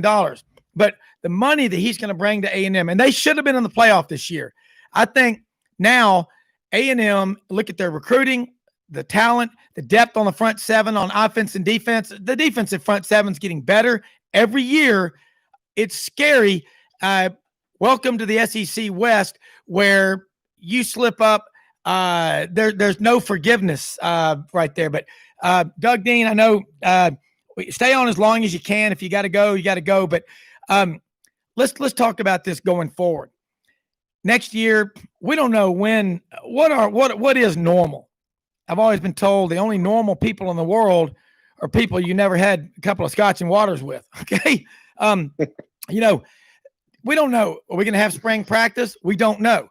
What we do know is it is Friday, January 15th, and it's 4:20 in the p.m. Central Time. Okay, but I want either one of you, Zach, Doug, whoever wants to answer this question. What do you see going into next year? Recruiting. We got the second signing period coming up the first Wednesday in February, and some schools are in great position. Texas A&M is really doing well in Texas, and I'm gonna throw this to you first, Zach, and then to Doug. A&M. Now you got Steve Sarkisian coming out there to take over the Texas job. 11 straight years, the Longhorns have lost 4 or more games. Inexcusable. They have every resource in the world, the largest high school talent recruiting base anywhere. Is A&M beginning? Is this because A&M being in the SEC is making it a more attractive landing spot for recruits in state? Because Texas A&M really doesn't have to leave the state.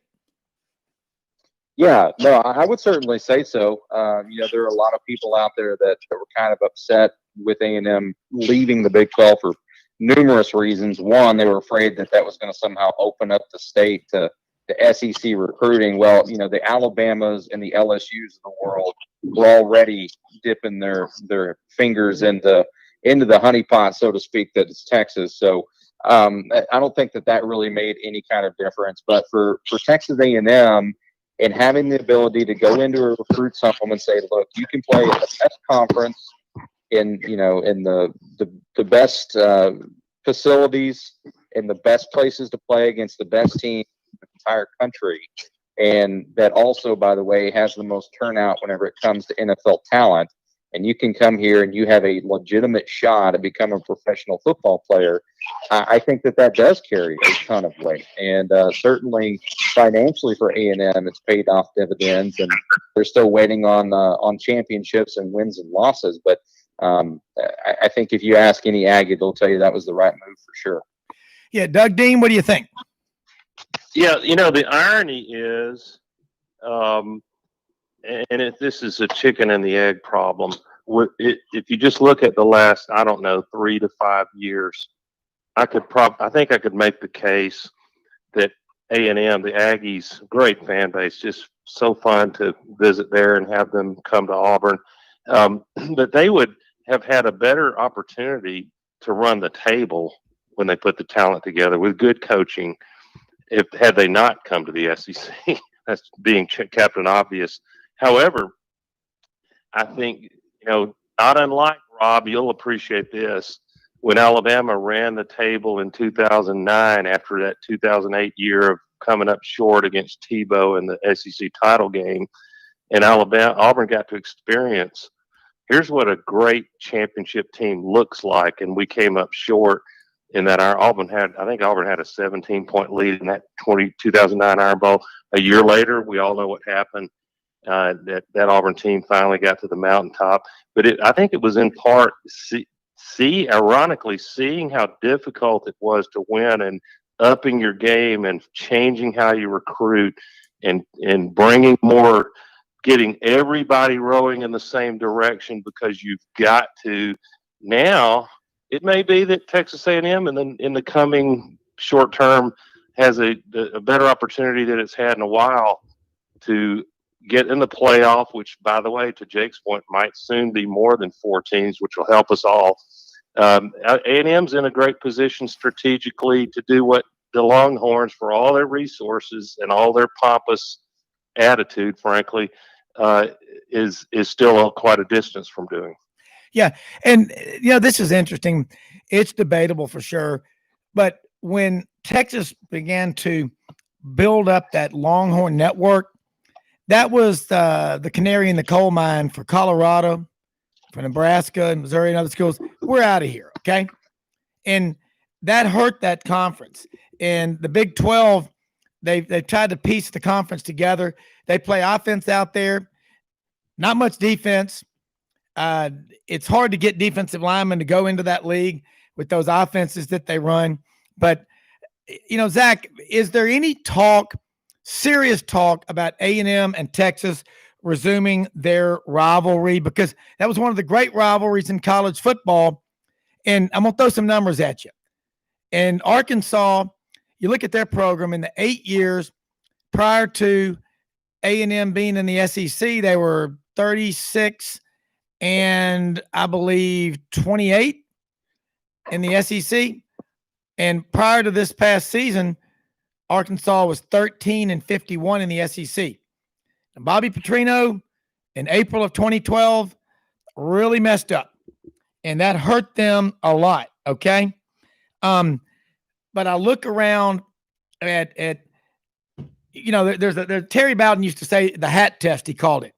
When you're recruiting a kid, let's say you're at Tuscaloosa or Auburn or Georgia, how many states does that kid have to fly over when he's on a plane on the way to visit your school? And then count the number of hats of schools you got to recruit against.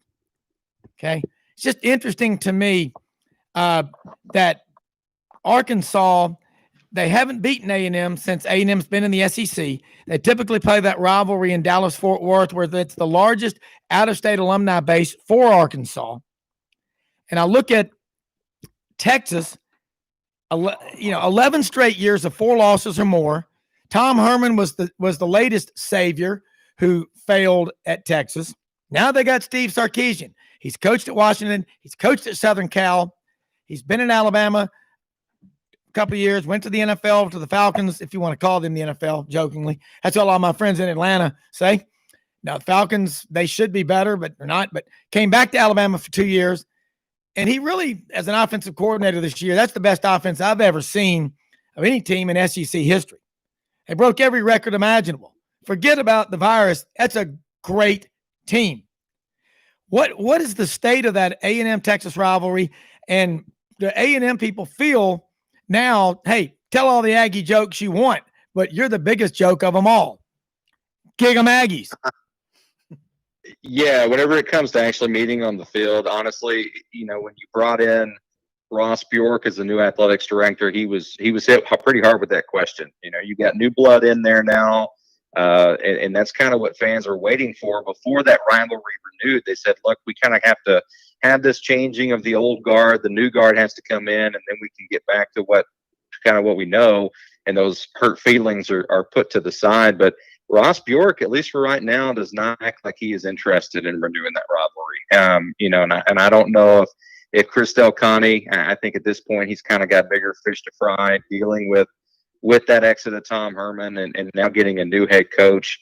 So I really don't see that rivalry renewing anytime soon. Of course, that's not going to stop the recruiting rivalry. That's not going to stop, the banner that goes back and forth on social media between fans. But as far as on the field, at least in the football realm, they've actually played in pretty much every other sport since 2012. But at least when it comes to football, that's not going to be kicking up anytime soon. But when it comes to Texas,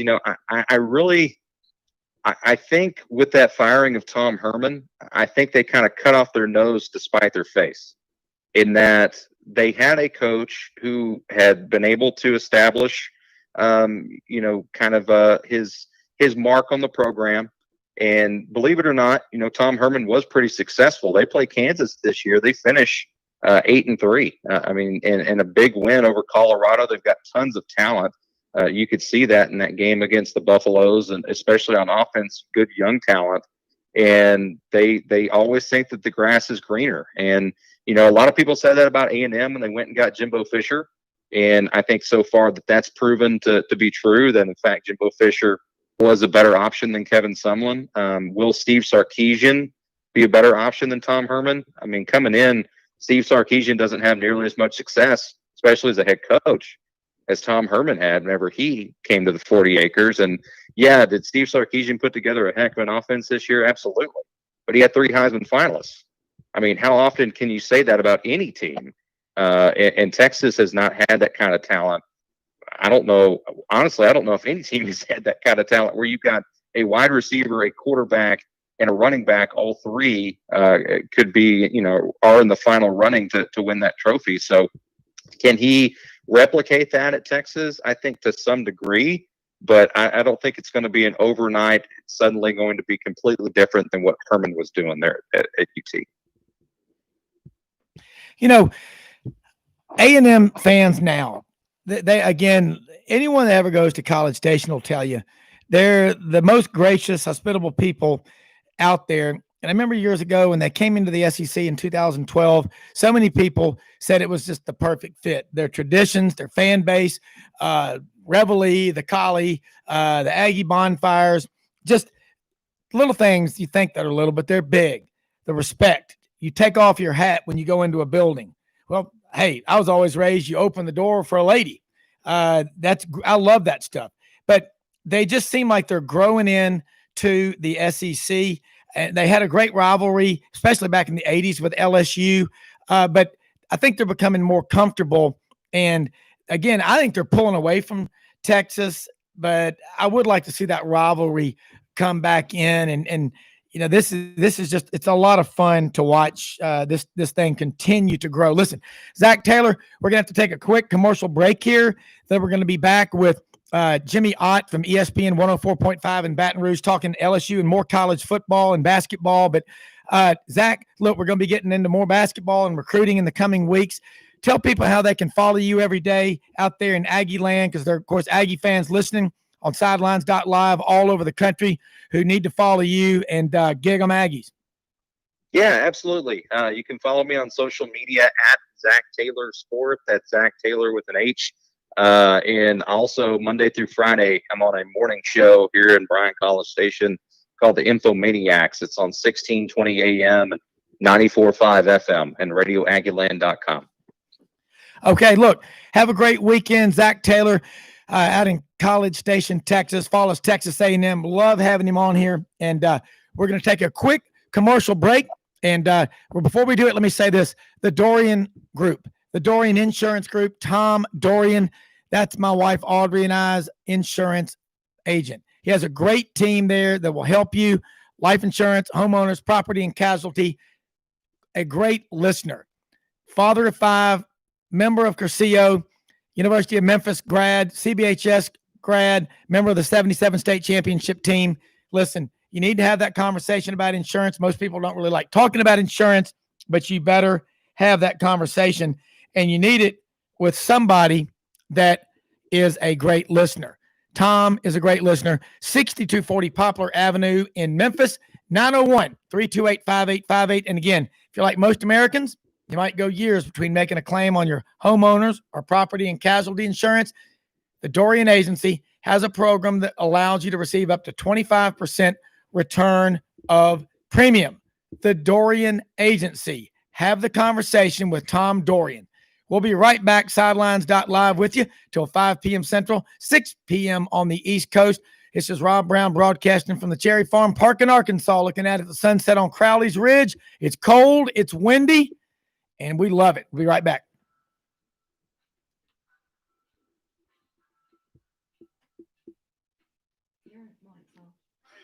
Hey, Doug. Okay.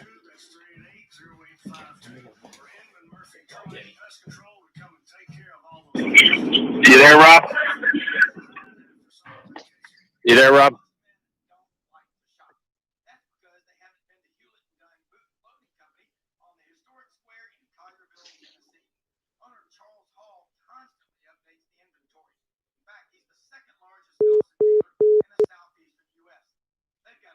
great Southern brands you've heard of, plus some new ones like Turn Road, Old South, and Double Dog Dungarees.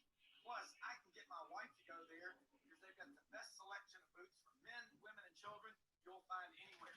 That's Hewlett & Dunn Boot and Clothing Company on the square in Collierville, open Monday through Saturday, 10 to 5. Kitchens and bathrooms make a home, and the design teams at Kitchens Unlimited know how to make kitchens and baths. They know it all because they have seen it all. Kitchens Unlimited has been designing and remodeling the 50 Summer Avenue, or visit them on the web at kitchensunlimited.net.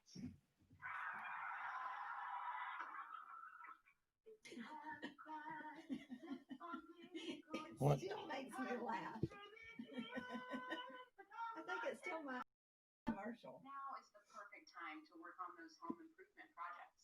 Setting up motion detector lights, security cameras, or a home theater system. Get excited because George Gaddis can handle all of it. Go to gaddishome.com and make your appointment today.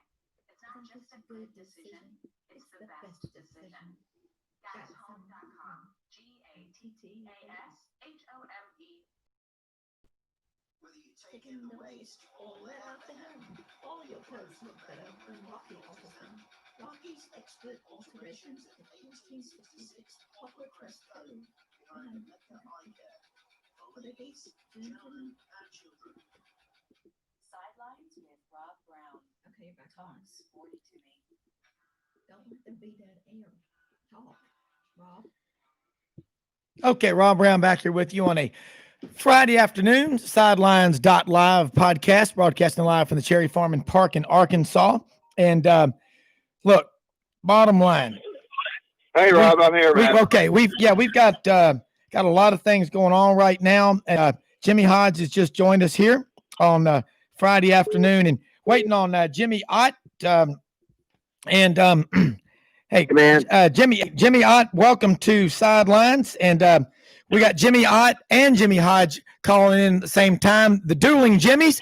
And Jimmy Ott, of course, host of a daily sports radio show down in Baton Rouge, ESPN 104.5, covers LSU, college football, basketball recruiting, and he knows a thing or two about betting lines. And Jimmy Hodge up in Chicago, national college football contributor. And Jimmy Ott, great hearing from you.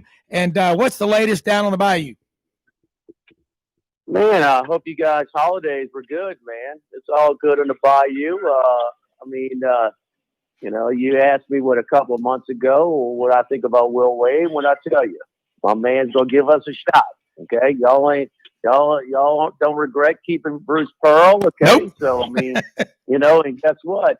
He found a little three-quarter court trap that they roll with. They're about to go on a run. So besides that, I think it's with everything that's going on with COVID and things like that, I can't understand what the hell Dr. Fauci's doing. Get his behind down to Tuscaloosa where they had no players lost to any games all year due to COVID. So go figure out what they're doing at Tuscaloosa, Dr. Fauci, and, figure it out. Because, little Nicky loves a loaded deck, but it was even more loaded than usual. So congratulations to the Crimson Tide. Jimmy, you made the comment earlier in the season the National Testing Center had been moved to Tuscaloosa, but it was amazing. And it had 13 guys out, but where it goes. That's right. Jimmy Hodge, come on in. Well, again, though, Bama didn't have anybody have any situations where 42 players went to a Halloween party. That didn't help the situation. That's right, Jimmy. But come on, man. It's impossible for 0 players all season to not have a positive test. I'm not saying they. Yeah. Well, they had a bunch of them though in late July and throughout August, and they basically just got them out of the way. It's kind of what happened.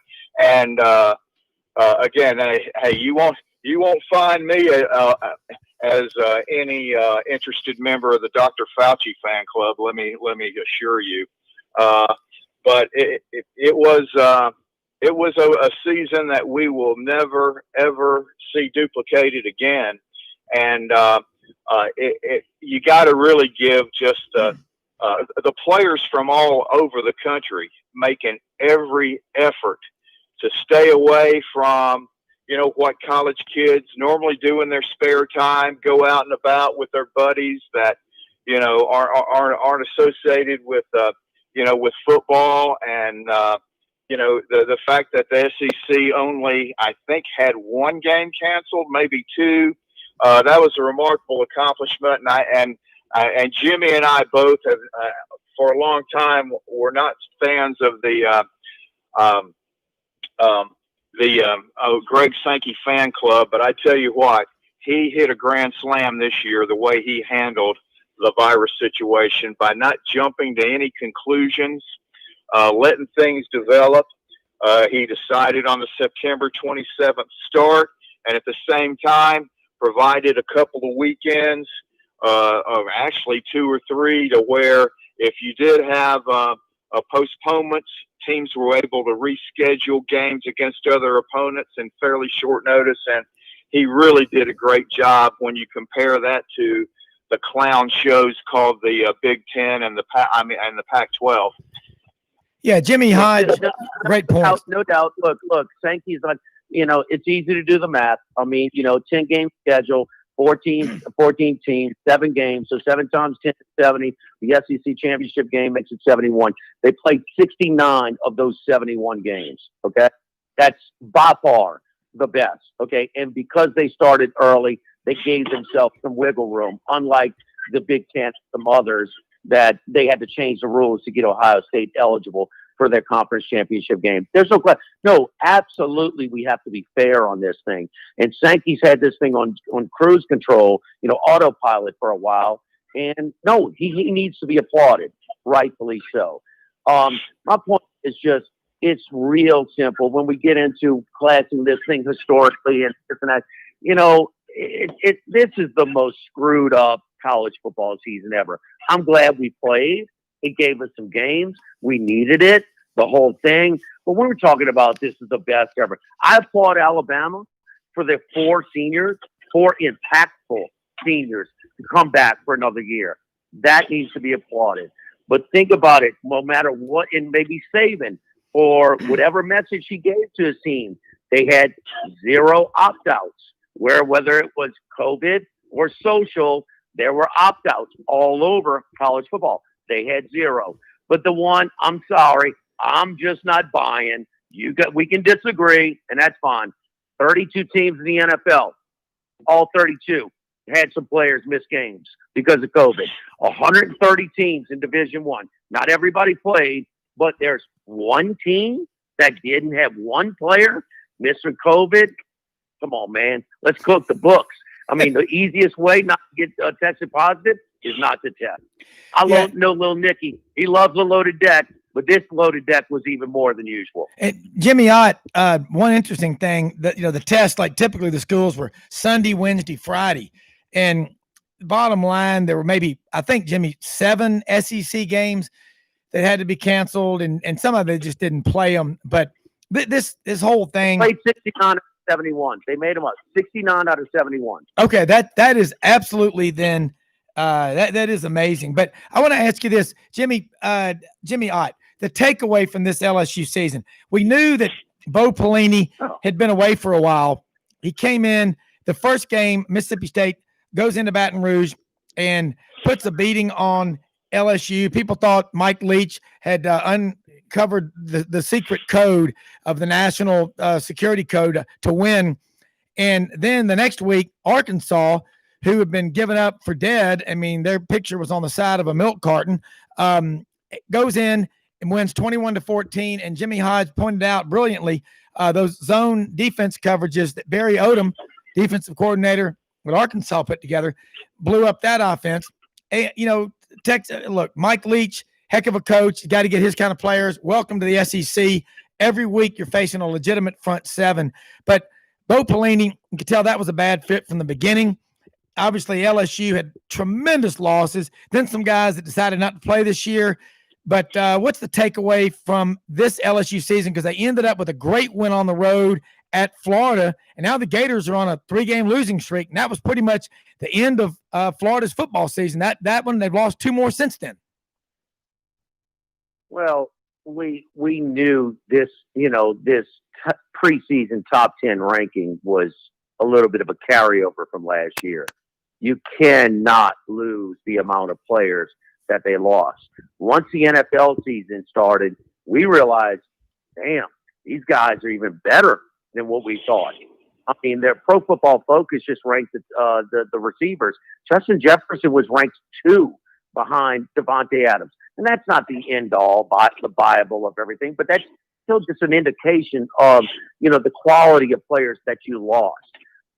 And then you had to shake up in staff, and then you had the opt-outs. I mean, body blow after body blow, and I'm stealing, Jimmy's, term there.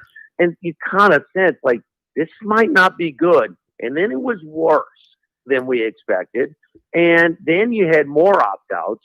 And now you got Gilbert who's transferring everything else. And then you finally found some guys and some players who want to play and who you want to get after it. And you beat, Florida and Ole Miss. The Florida Ole Miss were not terrible this year. So maybe something to build on. But, man, there is national championship hangover. And then there's what happened in Baton Rouge. And the COVID added to all of it. There's no doubt about it. I mean, Jamar Chase is playing this year if there's not COVID. I mean, he's playing. I mean, Tyler Shelvin's playing. The rest, so there was some unknowns, and guys were just, everybody's got their different approach to this whole thing. And that's fine. You respect it. But it just really crushed. And then the staff had championship hangover. They did not handle things the best. And then when you had the social aspects of this whole thing, they did not handle that the best. But at the end, they found a little something, and found out and dug through their depth chart to find some guys that maybe they can count on moving forward.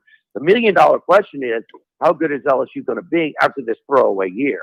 I mean, I am not listening to any argument about historical comparisons after this year. Not. Okay? One thing 2020 has taught us, I don't care if it's whatever industry you're evaluating, don't overreact to anything that happened in 2020. And I'm not trying to overreact to what happened at LSU, but what can build? I have no idea if they're going to be a top 5 team or a top 50 team. I don't know. And that's the job that Ogeron is getting paid to do. Yeah, those are great points. And before we go back to Jimmy Hodge, just want to ask your thoughts. You look at the SEC West, Jimmy, it's so competitive. Lane Kiffin's first year, evaluate his performance, also that of Mike Leach and Sam Pittman at Arkansas. These, of course, being the 3 new coaches in the SEC West. And then we'll go to Jimmy Hodge. Well, Sam Pittman, from opening day, sent a message that Arkansas was going to be competitive. There was a new sheriff in town, and we've talked about it quite a few times. Had Georgia not making that change late in the third quarter from Mathis to Bennett, Arkansas had a real shot to win that game. And again, all of us and a lot of people that follow this league didn't think Arkansas would win the game. And then they went down to Starkville the next week and just completely shut down that air raid offense. And Arkansas just found somebody. They found a coaching staff that, could give these kids direction. And they could have very easily gone 6-4. So you can't say enough for this job Sam Pittman did.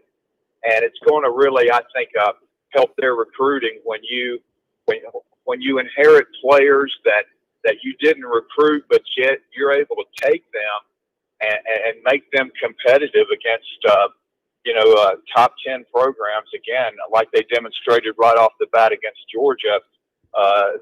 They really did a great job. And by the end, when they played Bama, there was no fuel in the tank. They had their depth was depleted, you know, they'd given all they could. As far as Kiffin, I mean, just a marvelous offensive job. He said, you know, after the Bama game, he said, listen, all we can do is just get through this season, give it everything we have, and then hit the junior college ranks and the transfer portal and see what we can do to get defensive players that can compete at this level.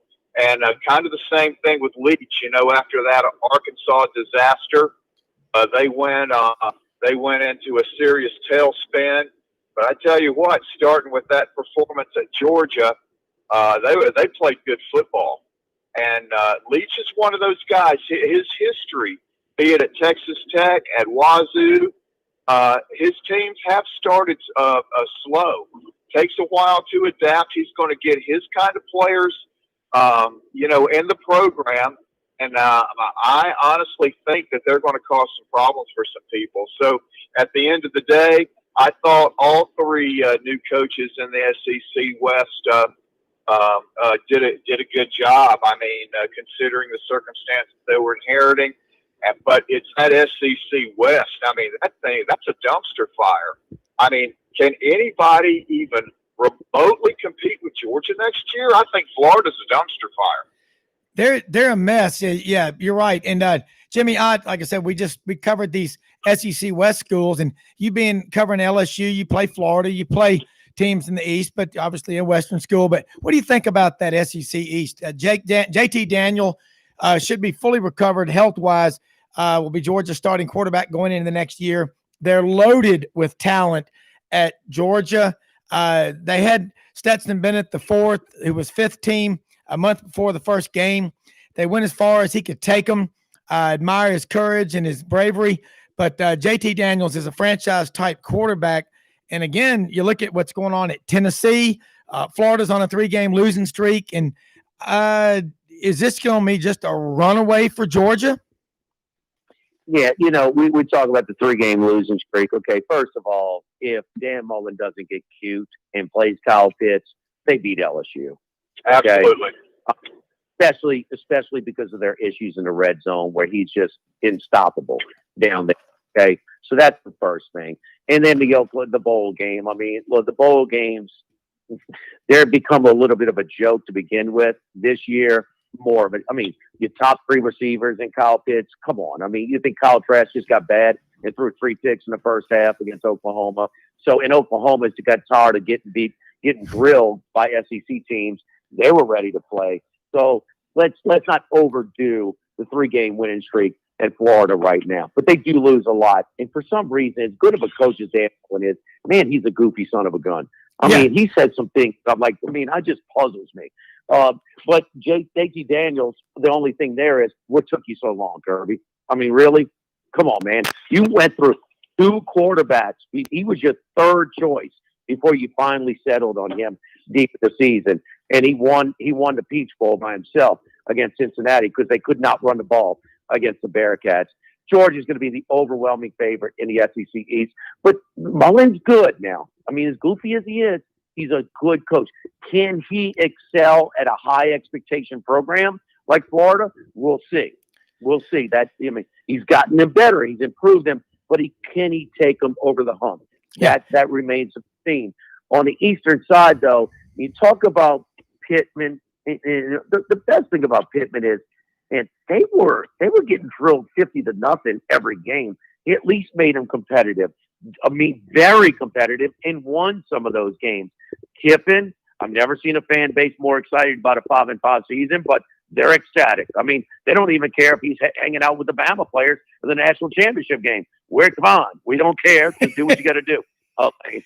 But I'm not so sure, Jimmy, about Mike Leach in this league. You are accurate. It did take time. They struggled with his system at the beginning at both Lubbock and Pullman. But I'm not so sure that his way is the best fit in this league.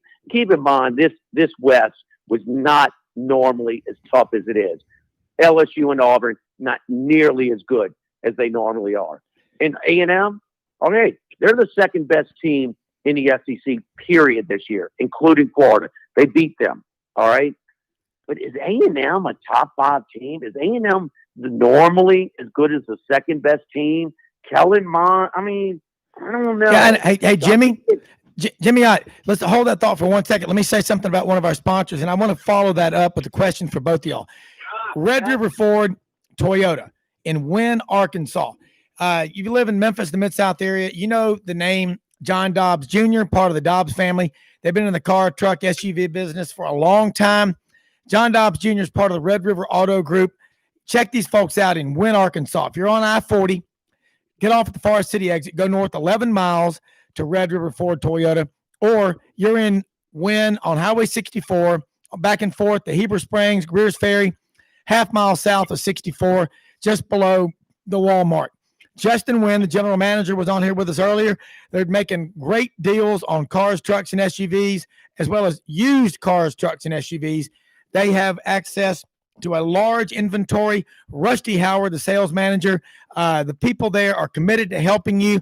You can get the process started online. If you're looking to do a trade-in, go to the Red River Ford Toyota.com website on the Sidelines.live website. They'll be open tomorrow morning and 8:30, 9 o'clock a.m. till 6 p.m. They're open tonight until 6. They'll be there all day tomorrow. They're ready to make deals and work with you. Red River Ford Toyota, 45 minutes from Memphis. It's worth the drive on the other side of the ridge. Glad to have them as a sponsor of Sidelines. Hey, Jimmy, I want to ask you, A&M, and what I was saying was they should have been in the playoffs more so than Notre Dame if you wanted to argue that point. But again, I don't think they're a great team. Kellen Mond broke every passing record in A&M history because he started almost 4 years when he came out of San Antonio. But they were 10-1 this year, only the second time in this millennium the Aggies have hit the double-digit win total. And their recruiting's gotten better and all. I do think Jimbo's a heck of a coach, but Auburn almost beat them as lame as they were offensively before Gus was gone. And next year, the expectations, they're going to have a new quarterback in there. I don't know what they'll be, but Jimbo can coach the quarterback. No, Jimbo does a solid job, and he doesn't do it with gimmicks and gadgets, okay? He does it with solid work and recruiting and things like that. And they're getting better. And I think that is a sleeping giant. When you can go and any kid in Texas say, you don't have to leave the state and you can play in the best league in the conference, you got something to sell. They have the number 1 athletic budget in the country. Bama's got the number 1 football budget, but they have the number 1 athletic budget. They built doggone Kyle Field to the sky. Okay, I mean they're giving them everything they want. But look, Kellen Mond. Here's the best thing about Kellen Mond. You remember the Auburn game? You guys pay attention. Biggest play of the game. He throws a pick in the red zone. Auburn guy drops it. It goes into the tight end, Watermeyer's hands for a touchdown. I mean, don't think that's a game changer. Okay, that's the biggest play of the game. Yeah. I mean, huge. I mean, hey, they're better. They are better. There's no doubt. But come on, man, you're going to tell me? Forget Alabama, but between Auburn and LSU, they haven't had better teams than that almost every year than that team this year from A&M on a normal basis. So. I mean, it's cyclical. Alabama, I mean, LSU and Auburn will, kind of go. They're stronger this year. They're weaker this year. But come on, one of the two are a top 10 team every year. And I mean, we fight about it a lot. Now, I'll say this about A&M: their schedule, when they adjusted the schedule after COVID, I mean, Colorado was their toughest non-conference opponent, and they had 3 run-ins, and they weren't even playing Florida. So when they adjusted it, their schedule did get tougher, considerably tougher. And I'll give Kellen Mond credit. Go back and watch the Florida game again. He looked like Joe Burrow or something. He was unbelievable in that game. I'll give him credit. I just don't think that is the typical second best team in college football. Yeah, we can make an argument between A&M and Notre Dame. Actually, the odds makers had A&M a 2-point favorite over Notre Dame on a neutral field. Ohio State, they didn't maybe deserve it because of the lack of games, but Ohio State was considered to be a little bit better on a neutral field as far as the odds maker is concerned. I mean, everything's just all over the place this year. This is so different But I do think Jimbo is building something there, and he has something even more to sell.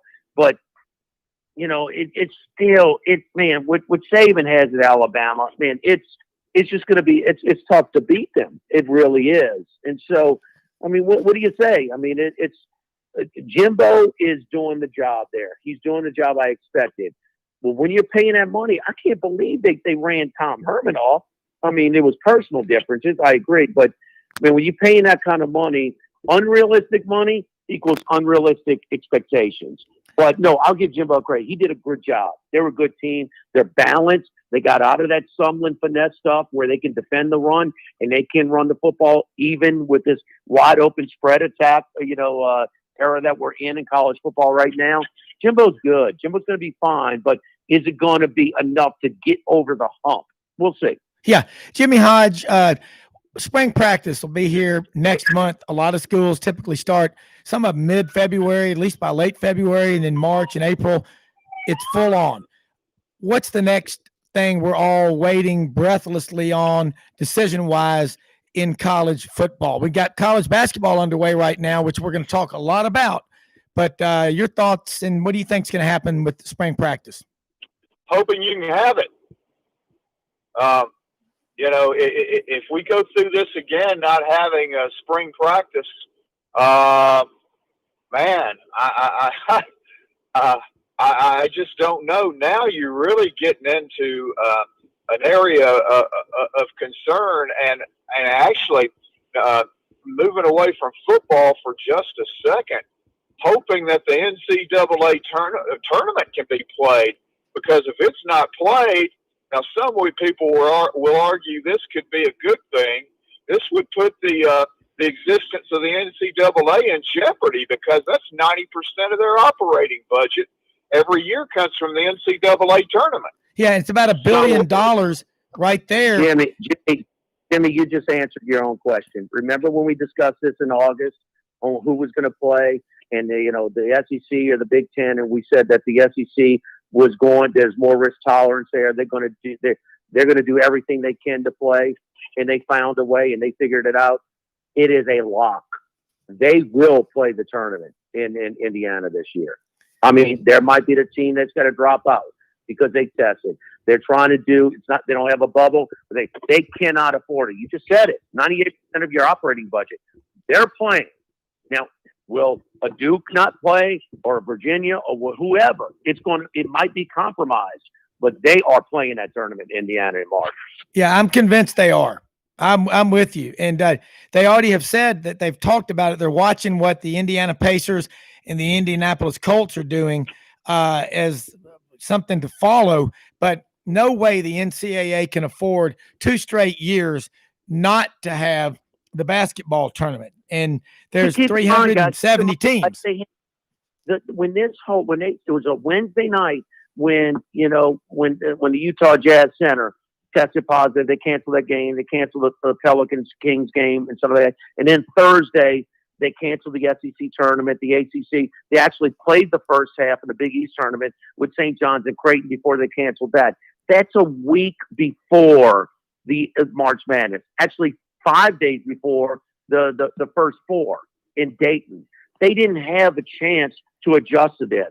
They've had all year, and they're planning. They're going to make it work. They're going to make it work. And like we did with football this year, there's some games missed, and there's some games canceled. There's some games made up, and there might be a forfeit or two even when they get there. But they're playing. I cannot see how they won't. Yeah, guys, look, we got just a couple of minutes to go. We've gone a couple of minutes long, but Jimmy, I agree with you. And Jimmy Hodge, you look at the NBA, for example, they're just playing right now. It seems like they just finished playing, but it's not that big a deal. It's just people are getting used to these conditions. Improvise, adapt, and overcome is the order of the day. And if you can't do that, you are going to be ushered out of existence. I don't think there's any question about it. Don't you agree? Well, yeah. I mean, I don't know how certain schools. I mean, these TV contracts are great, but these upper echelon programs that have 100,000 seat stadiums, they need to get back to a situation where they're filling those seats because you know you're talking about millions upon millions and millions of dollars just from the ticket sales, of course, not to mention concessions, license sales at games, parking, the whole 9 yards. And they've, you know, I tell you what, even those schools with these huge athletic budgets, they can't afford to have another season like this from a dollars and cents standpoint without significant revenues aside from the TV contract. Yeah, I agree. Hey, Jimmy Ott, ESPN 104.5 in Baton Rouge. Thanks so much for being on the show. How can people follow you, and where are you tonight doing your show? Yeah, we do it on Fridays. We do it 10 a.m. to noon at Rufino's on Friday.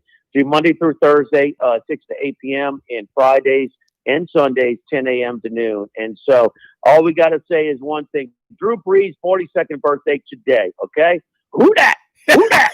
Who that sitting over them things? Let's go, baby. Come on, Saints. Hey, by the way, Jimmy, I remember the argument about Archie versus Drew Brees. We're going to do that on the next show. But don't get me started on the Mannings. I got don't you. Get me started on them. No, listen, it's a great topic. But thank you so much for being on the show, Jimmy Hodge up in Chicago. Listen, everybody, we'll be back on tomorrow morning, 8 a.m. to 10 a.m. Central, Sports 56 WHBQ. And again, Sunday afternoon, 3 to 5 p.m. Central. All of it here on Sidelines.live. To all of our sponsors, to our listeners, thank you so much. As Jimmy Hodge hears often, you got to remember what David Goggins says. Don't quit because you're tired, quit because you're done. We're out of time. Have a great night, everybody. We'll look forward to talking with you again in the morning, 8 to 10 a.m. Central, Saturday morning edition of Sidelines.live on Sports 56 WHBQ. Have a great night, everybody.